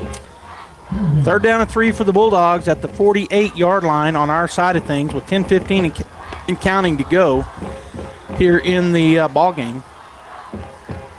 Casadas over talking to Coach Maupin. Now he'll jog onto the field with the play. 16 seconds on the play clock as he will break the huddle with looks like under 10. So they're going to have to hustle here. Make sure they don't get a delay of game on this short 3rd down. 5 seconds. 3 seconds. 2 seconds. Snap the ball. Snap the ball. Delay of game on the Bulldogs. Yeah, I don't know. We're not used to running Casadas all the way over to the sideline, giving him a play. We signal those plays in and out. So that's the danger you run with running that quarterback all the way to the sideline and all the way back out. 3rd down and 7. 3rd down and 8 for the Bulldogs. They're going to keep the same play in. They're going to rush and get it. And it's knocked down by number 40. So incomplete Trying to get Galindo out in the left flat this time, and Aiden Rutley just got his big hands up there and knocked that ball down. So looks like a punting situation. Punting team's not going in, though, Joby. 4th down and 8 for the Bulldogs as the offense stays on the field. A formation look. They're calling in the play now. Now we're going to go empty backfield as Galindo will split out to the wide side. Casadas steps up. Now he steps back. Snap is back, looking to throw the ball. He steps up. He's going to get away from the first pressure. Now they're going to step. Oh, and he's going to be sacked. That's going to be a big turnover on downs for the Roswell Coyotes. Yeah, that's a great defensive stand by Roswell. We come out. We need to move the ball. They're up by 3, and they just shut our offense down right there. We had one overthrow that would have been a touchdown, but, they shut us down right there. Casadas, I thought he was going to take off and run that time, and he kept his eyes down the field trying to throw it. So, first down for the Coyotes at the Bulldog 35-yard line. Ball on the near hash. Palomino in the backfield with his running back behind him. And slotting wide out to the wide side of the field. X-back to the short side with the tight end. Snap is back. He's going to hand it off. Bulldogs played the defense pretty good that time on that left side, and it's a pickup of 0. Yeah, run that same play, right? Just trying to go through that left C gap. But Orozco, the defensive lineman that time, able to make the stop. So that'll bring up 2nd and 10. As Palomino hustles in from the sideline. Got his play over there as well. 9-11 and counting to go in the ball game. Roswell leading by 3, 37-34. They're going to have a slot and a wide out to the wide side. Palomino in the shotgun with the running back behind him. Bulldogs showing a blitz. He does drop to throw it. He's going to throw it out there on a tunnel screen. And the Bulldogs were there, but he's able to push forward through the tackle and pick up about 6. That's that short yardage passing game that Roswell likes to run, hitting number 14 Estrada out there. So pretty good pickup for him. 3rd down and 4 at the Bulldog 29-yard line. Ball on the far hash as they break the huddle. Palomino will have a slot and a wide out to the wide side once again. An X-back with the tight end over here as well. So they covered up that tight end. Or is the tight end on the other side? I can't tell where the center is. He's on the left side. Okay, so they have a tackle on the right side.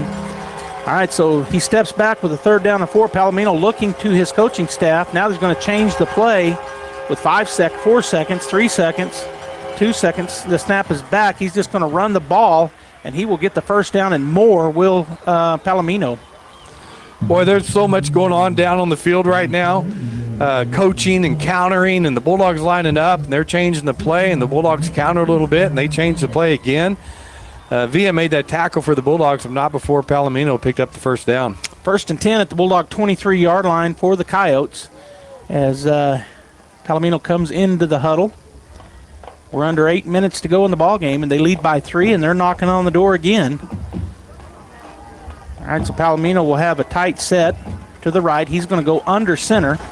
And now, he will go under center. Brings a man into motion, snap is back, turn it off in the middle, and he's going to break through and pick up about 7 yards.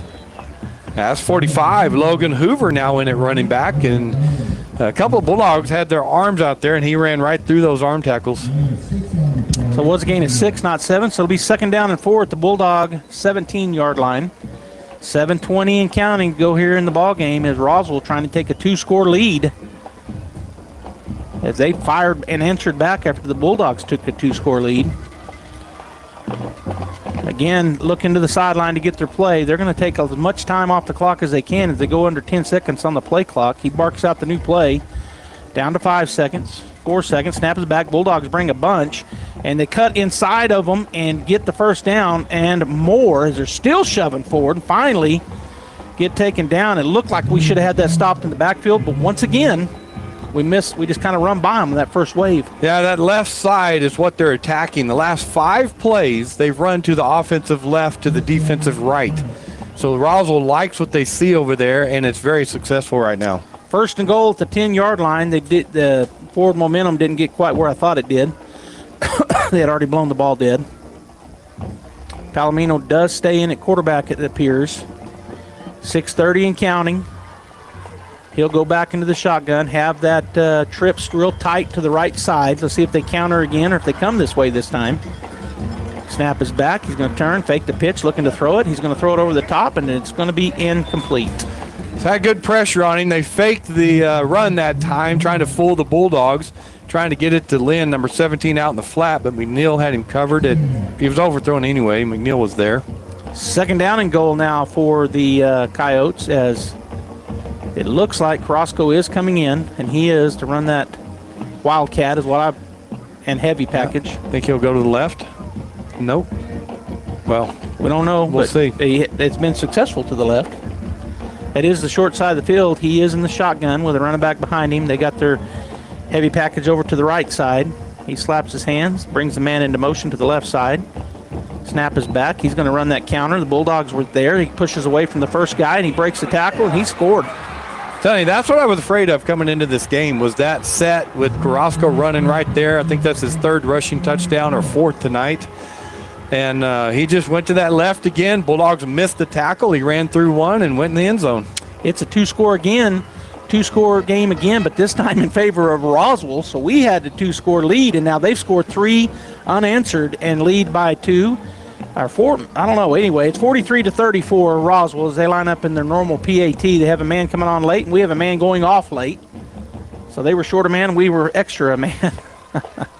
Snap is back, hold is down, kick is up, and the kick looked good, and it is good. So 6:09 to go in the ball game. It's a 10-point lead for the Coyotes, 44-34. We'll be back.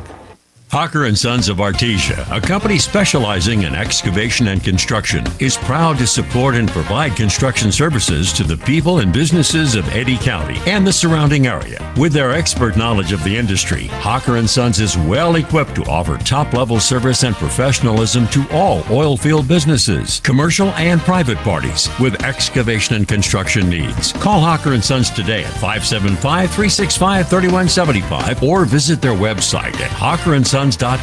Go Bulldogs!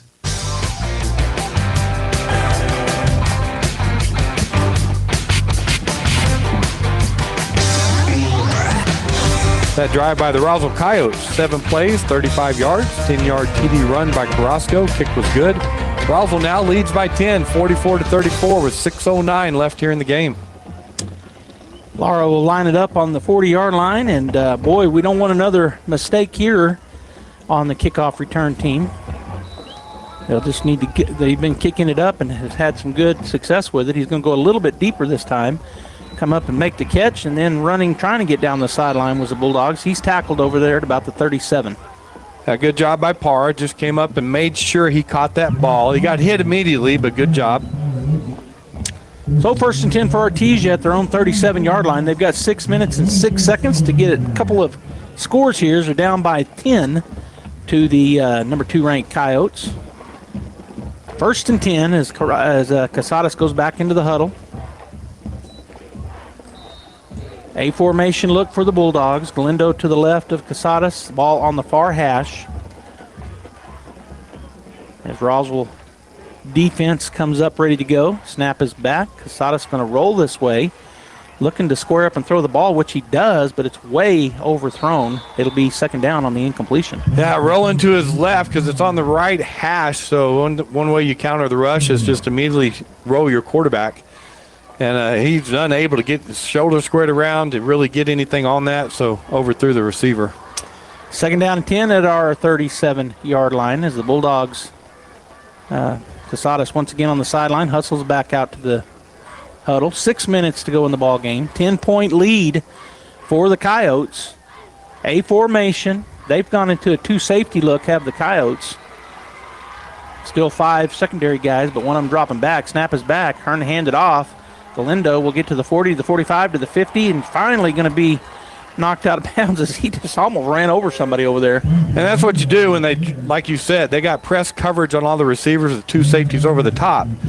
So now you open up the running game with Galindo. 1st and 10 for Artesias. He gets to the Roswell Coyote 48-yard line as Casadas once again from the sideline will hustle the play into the huddle. Ball on the far hash. We'll break the huddle with a slot and a wideout on either side. Our standard base formation. Galindo to the left of Casadas in the backfield. Snap is back. Turn. Hand it off to Galindo again. Trying to find somewhere to go with it. He's going to pick up nothing. He stopped right at the line of scrimmage. That's just good defense by the Roswell Coyotes. Again, getting off the blocks. Galindo had nowhere to go, making a good tackle on him, which is not easy to do. Second down and 10 at the 48-yard line of the Coyotes. Trips to the left side, which is the wide side. Empty backfield.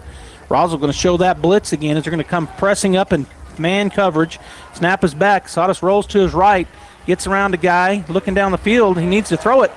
He is going to be sacked. He didn't throw it. He got sacked for about a 10, 12-yard loss.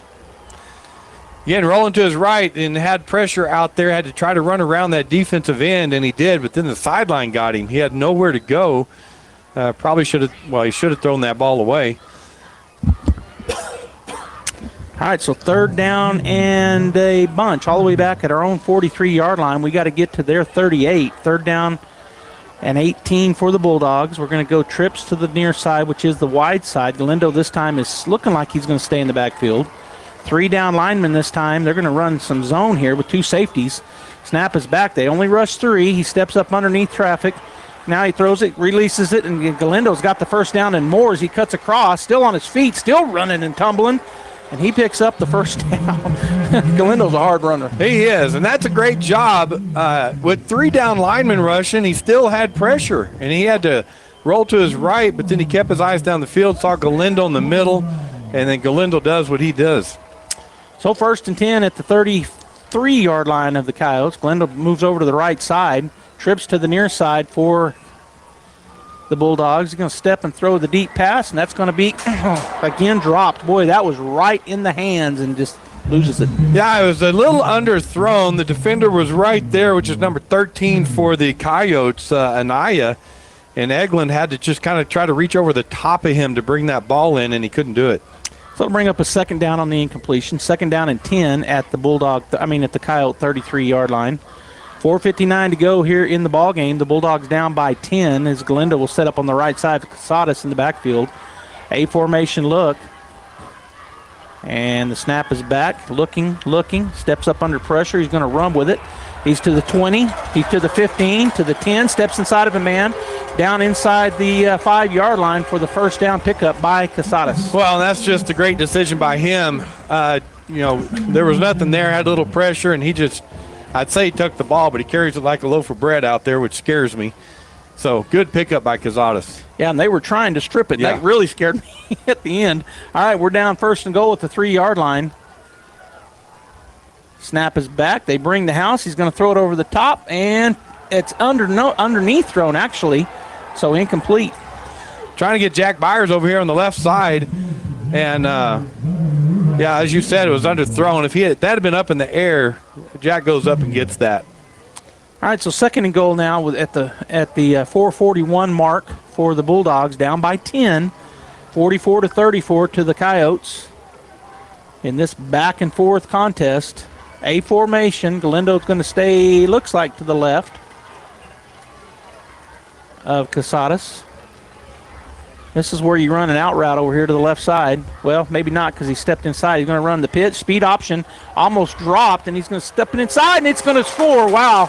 Touchdown, Bulldogs. That's just the athleticism of Frankie Galindo right there because he had to pitch it immediately, and there was 2 defenders on him. One had outside and one had inside, and he split them and dove into the end zone. So great job by Frankie. 44-40 now. We'll set up for a normal PAT. No swinging gate this time. Get within 3 here if we knock this down. Warren to do the holding. Dominguez to do the kicking. Snap is back. It's a good snap. The kick is blocked. So, wow, that looked like he came with untouched. Came through there and was in the face of the kicker. Yeah, I came up the middle, man. I don't know what else to say. Like you called it. All right, 4:36 to go in the ball game. 44-40 as the Artesia Bulldogs down here. Kicking unit coming out and the kickoff return for Roswell. We'll be right back. When you're active, injuries happen. Don't let them keep you on the sidelines. Make your comeback stronger with Soft Wave Therapy. Cutting-edge treatment to get you back in the action. Soft Wave Therapy is non-invasive and offers quick treatment with little to no side effects. This is the same technology used by the nation's top universities and professional athletes. Get back into the game. Give Premier Chiropractic a call today at 623-2900 or visit healthyroswell.com.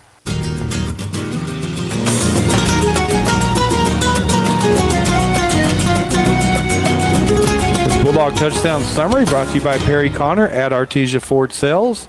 You'll score just like the Bulldogs just did, a winning deal when you see Perry at Artesia Ford. 9 plays, 63 yards for the Bulldogs, 3-yard touchdown run by Galindo. Kick was blocked. Bulldogs 40, Coyotes 44 with 4:36 left in the game. And Joby, our defense is going to have to shut them down pretty quick here. All right, so he lines it up on the 40, does Dominguez, steps off his steps as he gets ready to kick it. They're looking for something onside here is Roswell. They're kind of crowding up. And he is going to kick a squib kick up the middle, and that's going to go down and into the end zone, so it'll be a touchback. Yeah, you hate to kick it short because then you give them good field position. And so the squib kick can go anywhere, and that time it didn't. It just went in the end zone. So that'll bring them out to the 20 as their starting field position with 4:36 to go. And as Robbie, as you said, this is where the Bulldog defense needs to get a 3-and-out or a turnover of some kind. Yeah. And get the Bulldog offense the ball back. The Bulldogs have all 3 timeouts, so it'll be interesting to see if and how they use them. Palomino with the ball in the middle of the field has a slot and a wide out to the near side, and X-back over the tight end on the far side. Snap is back. He's going to run the ball all the way, and he will pick up a couple of yards just on that left side. Yeah, running the left side again. We did adjust. We switched Pacheco and Grantham. Grantham went over to that side that time, but still picked up 3 yards. 2nd down and 7 as Palomino will go over and talk to his coach, which he's done. Both quarterbacks the entire game have been getting their stuff from their coaches on the sideline. It did hurt us one time pretty bad as we had a 3rd and short, and then we ended up 3rd and 8. All right, so Palomino back in the huddle with 13 seconds on the play clock. They break the huddle. 2nd down and 7. Same formation, slot and a wide out to the wide side. Snap back, he's going to turn, fake the pitch, looking to throw the ball. Bulldogs bearing down on him. Palomino running away from pressure, and then he's going to be sacked. Good job by the Bulldog chasing him down, and that'll bring up he got back to the 20, so it wasn't as deep as a sack as I thought. What a great sack that was by the Bulldogs. When it's time for a new truck, don't get sacked. Get a great deal from Raul Rodriguez at Artesia Ford Sales. I believe that was Pacheco that came off his block and then caught him from behind, but unfortunately he's still down right now. Pacheco is. Oh, I didn't see we had somebody down, so we're going to have they're going to check out Pacheco and make sure he is okay. Oh, he's right on the sideline. I couldn't find him. Yeah. Okay, and they do have him up now. Oh, no, that was Soto. Soto down. Sorry about that. That was number 56, Marco Soto, that chased him down. So it's going to be 3rd down, and did we take a timeout, or are they just doing an injury timeout still? Probably an injury. No, timeout Artesia. Timeout Artesia. Okay. Man, I guess I'm just missing them. I don't see them telling us that, the officials, but I just missed it, I suppose. So it'll be 3rd down and 10. He got back to the original line of scrimmage. So don't just get fooled by anything, right? Yep. Just stay home, play sound defense, and force this punt. Yeah. Carrasco just came in. Yes. 3rd down and 10. The Bulldog fans are on their feet. 3:37 to go in the ballgame. 4-point lead for the Coyotes. Carrasco with that heavy package to the right side. He's been going left every time, and now a timeout taken by Roswell. So I think we'll go ahead and take one as well. We'll be right back. 44-40, Roswell over the Bulldogs. We'll be back. Home health care is health care in the comfort of your own home when you cannot care for yourself. Home care services can help someone who has chronic health issues, medical setbacks, or health impairments. J&J has the best skilled nurses and therapists for any of your special needs. So why pick a stranger to care for those you love when you can pick your beloved neighbor with over 25 years of experience? J&J Home Care is here for all your home care needs. Call us now at 575-746-2892 or visit us at jjhc.org.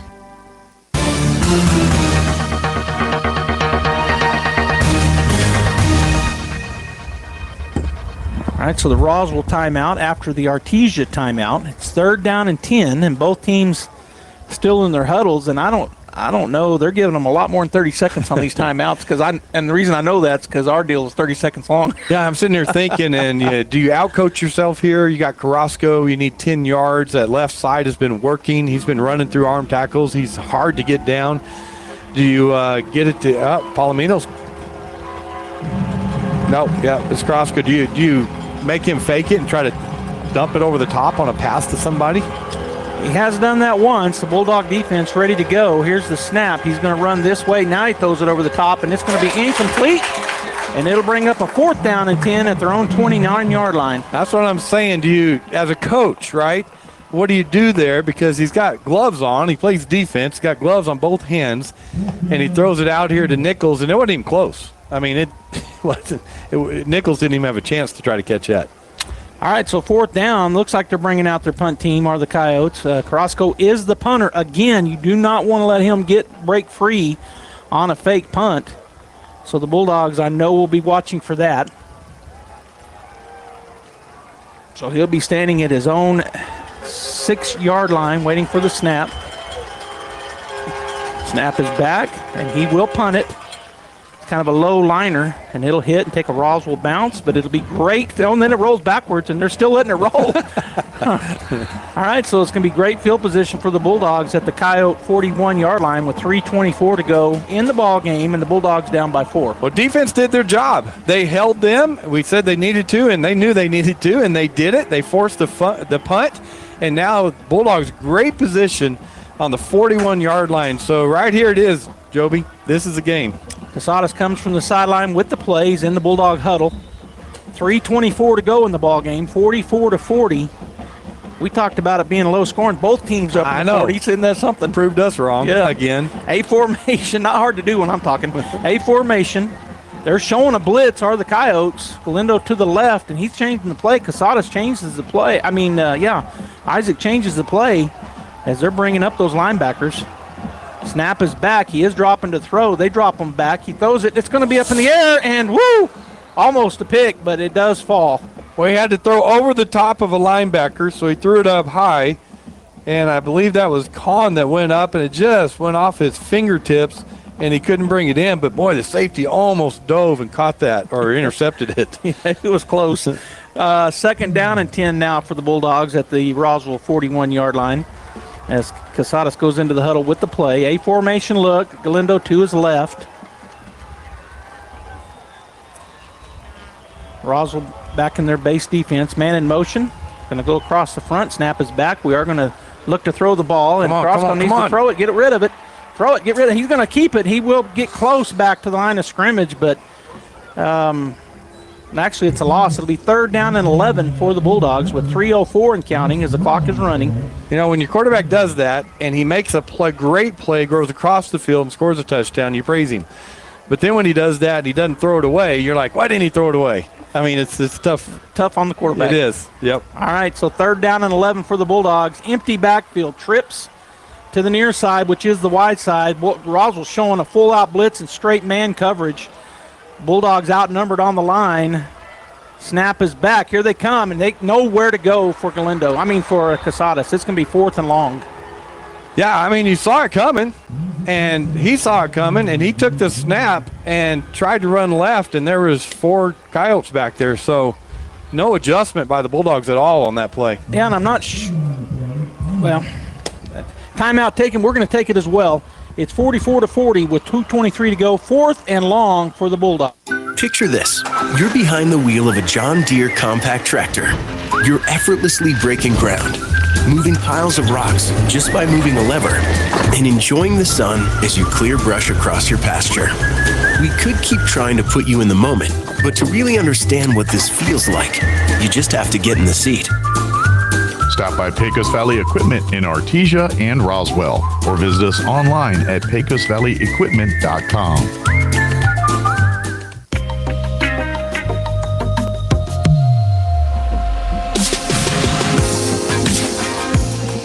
All right, the Bulldogs break the huddle on their side. 4th down and 17 for Artesia after that big sack for the Coyotes. Back at the 48-yard line. And the Bulldogs are going to go in a tight trips bunch set to the wide side.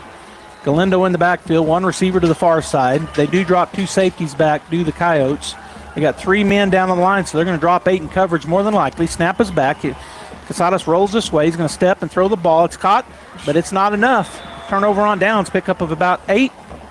And he had a man wide open deep, but having to roll against his arm made it difficult to throw it down there. Bulldogs turn it over on downs with 2:17 to go. Yeah, that bunch set on the left. if you're going to run those receivers out, forces you to roll to the left. Kahn was wide open across the middle of the field, but hit Jack Byers over here, but not near enough for the first down. All right, so 1st and 10 for the Coyotes with 2:17 to go, and Palomino comes in from the sideline with the play. 44-40. Roswell with the lead as they break the huddle. They're going to go a slot and a wide out to the wide side. Ball in the near hash. Palomino looking for the snap. Now he brings the man in motion. Bulldogs bring the house, but they come back this way and going to pick up about 5 yards, maybe even 6. Actually, they're going to say he hit his knee back. And a timeout taken by Artesia. So just handed it to Cloud. They did come to the right side that time, and he picked his way through there, picked up, 4 yards? All right, we'll take a timeout as well. 2nd down and 6 for the Coyotes when we come back. Spring into the season with a great rate at Artesia Credit Union. With their Share Certificate Special, get an unbelievable 5.50% APR with a 12-month term on any new deposit $5,000 and over. It's easy to watch your money grow when you plant it at Artesia Credit Union. And with a rate as high as 5.50%, you can watch it grow like never before. This high rate on a 12-month term is for new deposits only with a minimum of $5,000. Learn how to spring into savings at Artesia Credit Union, 210 North 5th Street in Artesia. Member NCUA.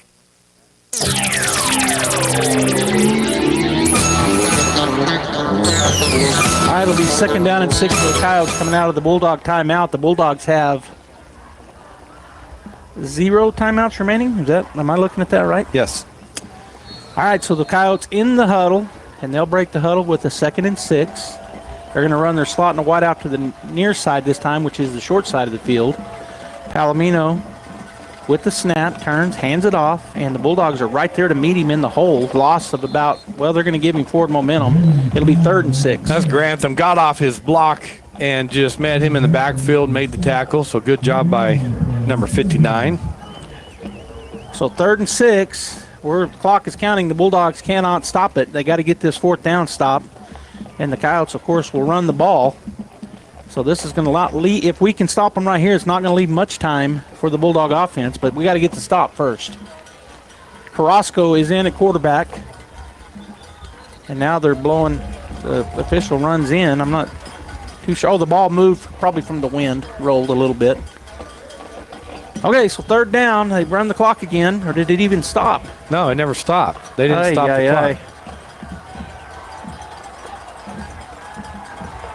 Carrasco waiting on the snap. Snap is back. He's going to run to the right side, to the his right side. He gets around the men. It's a 1st down pickup, and still going down the sidelines for a big yardage pickup. Yeah, we had it sealed off really well that time, and our corner came up, and he came up too shallow, and he gave up the outside. Carrasco cuts around him, picked up the 1st down, and Joby, that's a win for Roswell on that 1st down pickup. It sure is, because all they got to do is take the victory formation now, and we can't stop the clock. 1:06 to go. Roswell, barring some kind of a weird fumble here, they're going to get the win 44-40 over the Artesia Bulldogs. And somebody told me this week, it said maybe we should lose. Maybe it'll be better if we lost this game. I don't think you ever want to lose, but their point was maybe that does what it did last year. Roswell got us in district, and then we got them in the state game. Snap is back. It kneels it. Clock is going to run. The Coyotes are going to get the win, 44-40 here at Bulldog Bowl, and there's not much more to be said about that except for just a pounding back and forth ball game.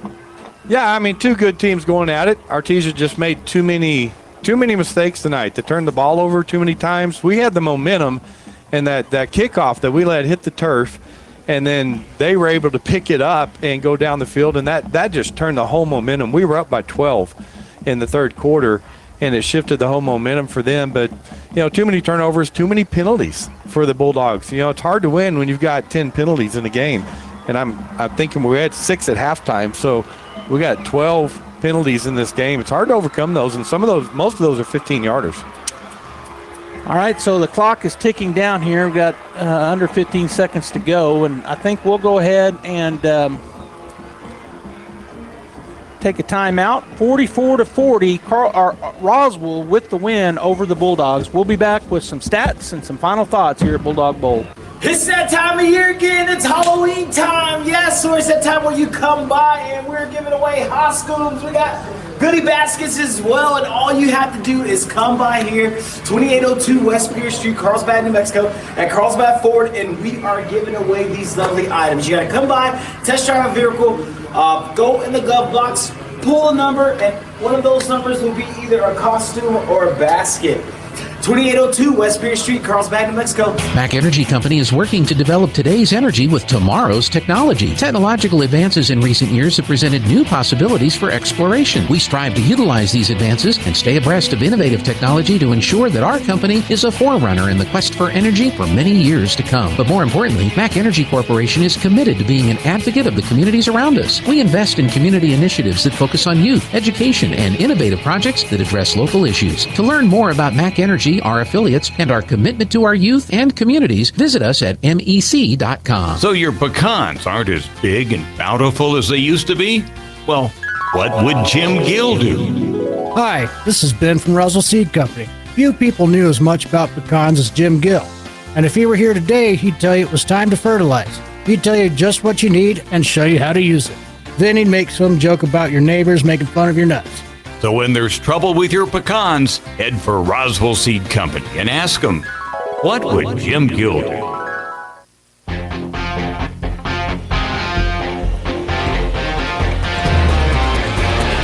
All right, welcome back here to Bulldog Bowl. The final score, the Roswell Coyotes win 44-40, and we've got Josh Howard, our statistician, with the final stats. For the Roswell Coyotes tonight, 21 first downs, 46 rushes for 258 yards, 9 receptions for 122 yards passing, 9 for 17, no interceptions, no fumbles, 6 penalties for 65 yards. For Artesia Bulldogs, 20 first downs, 26 rushes for 174 yards, 16 receptions for 238 yards passing, 16 for 30, 3 touchdowns and 2 interceptions, 12 penalties for 118 yards. The stat leaders for the Roswell Coyotes tonight, rushing was Toscano, 13 for 94. Carrasco had 9 for 65 and 4 touchdowns. Palomino had 13 rushes for 53 yards. Cloud, 5 for 32 and a touchdown. Leading the way passing was Palomino, 9 for 15, 122 yards and a touchdown. Carrasco was 0 for 2 with no yards. Receiving, Cloud led the way, 2 receptions for 42 yards and a touchdown. Lujan, 2 for 39, Estrada, 2 for 18, Lynn, 1 for 13, and Castillo, 2 for 10. For the Bulldog, leading the way rushing was Cazares, 11 for 80 and a touchdown. Galindo had 9 rushes for 49 yards and a touchdown, and Bryce Pata had 4 for 39 and a touchdown passing. Cazares was 16 for 29, 238 yards, 3 touchdowns, and 2 interceptions. Leading the way receiving was Galindo, 6 for 116 yards and a touchdown. Kahn had 4 for 54, Byers 3 for 32 and a touchdown, Eglin 2 for 28 and a touchdown, and Potter had 1 for 8. Defensively for the Bulldogs, we had Johnson, Grantham, and Soto all had sacks tonight. We had some tackles for losses as well, but again, the most important stat was the final score, Roswell 44 and Artesia 40. All right, thank you, Josh. And Bulldog fans, we're going to continue the Guys Chevrolet postgame show. When we come back, we'll have the final thoughts with Robbie and I, so stay right there. Truck season is in full swing at Guy Chevrolet Company in Artesia. We've got APR starting as low as 0% for 36 months, or receive an unheard of 5.9% APR for 84 months plus $37.50 in bonus cash when you drive away in a 2024 Chevy Silverado 1500. But wait, I've got more good news. GM has just announced a 5.7% APR on all 2024 Chevy Tahoes and Suburbans for the remainder of the month. So don't delay. Get to Guy Chevrolet today on the corner of 1st and Main in Artesia or at guychevy.com. GM Financial APR available on approved credit. Grab the family and get ready for candy and fun at Hallopalooza, happening on Halloween, Thursday, October 31st, from 3 to 6 p.m. at Southeast New Mexico College in Carlsbad. Come in costume or come as you are and enjoy free candy and lots of fun. This free event is sponsored by the SENMC Student Government. Hallopalooza, October 31st, 3 to 6 p.m. at Southeast New Mexico College, 1500 University Drive in Carlsbad. Be prepared for free candy and spooky fun. See you there. The Artesia Historical Museum presents Halloween at the Museum, Saturday, October 26th from 1 to 3 p.m. in downtown Artesia. Grab your little ghouls and goblins and head over to the museum for prizes, food and drinks, Halloween trivia, pumpkin tic-tac-toe, Halloween movies, and more. Admission is free for the whole family at Halloween at the Museum, Saturday, October 26th at the Artesia Historical Museum and Arts Center, 505 West Richardson in downtown Artesia. This ad paid for by Artesia Lodgers Tax. Dean's Inc. of Artesia provides a superior choice for all your electrification, communication, and supply needs, with a vision to be the premier industrial electrical service provider in New Mexico and West Texas, providing unparalleled quality in supplies and service with highly skilled and conscious personnel. We pledge to our customers to exhibit the utmost in integrity and reputation while providing superior quality in all we do. Dean's Inc., located at 409 Commerce Road or online at deansinc.com. Innovation, service, integrity, and knowledge. J.S. Ward and Son Insurance Agency. Auto and home, life and health, personal and commercial. Bonds too, since 1925, we have the coverage for you. Innovation, service, integrity, and knowledge. J.S. Ward and Son Insurance Agency. First American Bank is committed to supporting small businesses in New Mexico. If you need a loan, mobile banking, or treasury management products, we're here to help you succeed as your business resource and, as always, your trusted partner. First American Bank, your community bank since 1903, equal housing lender.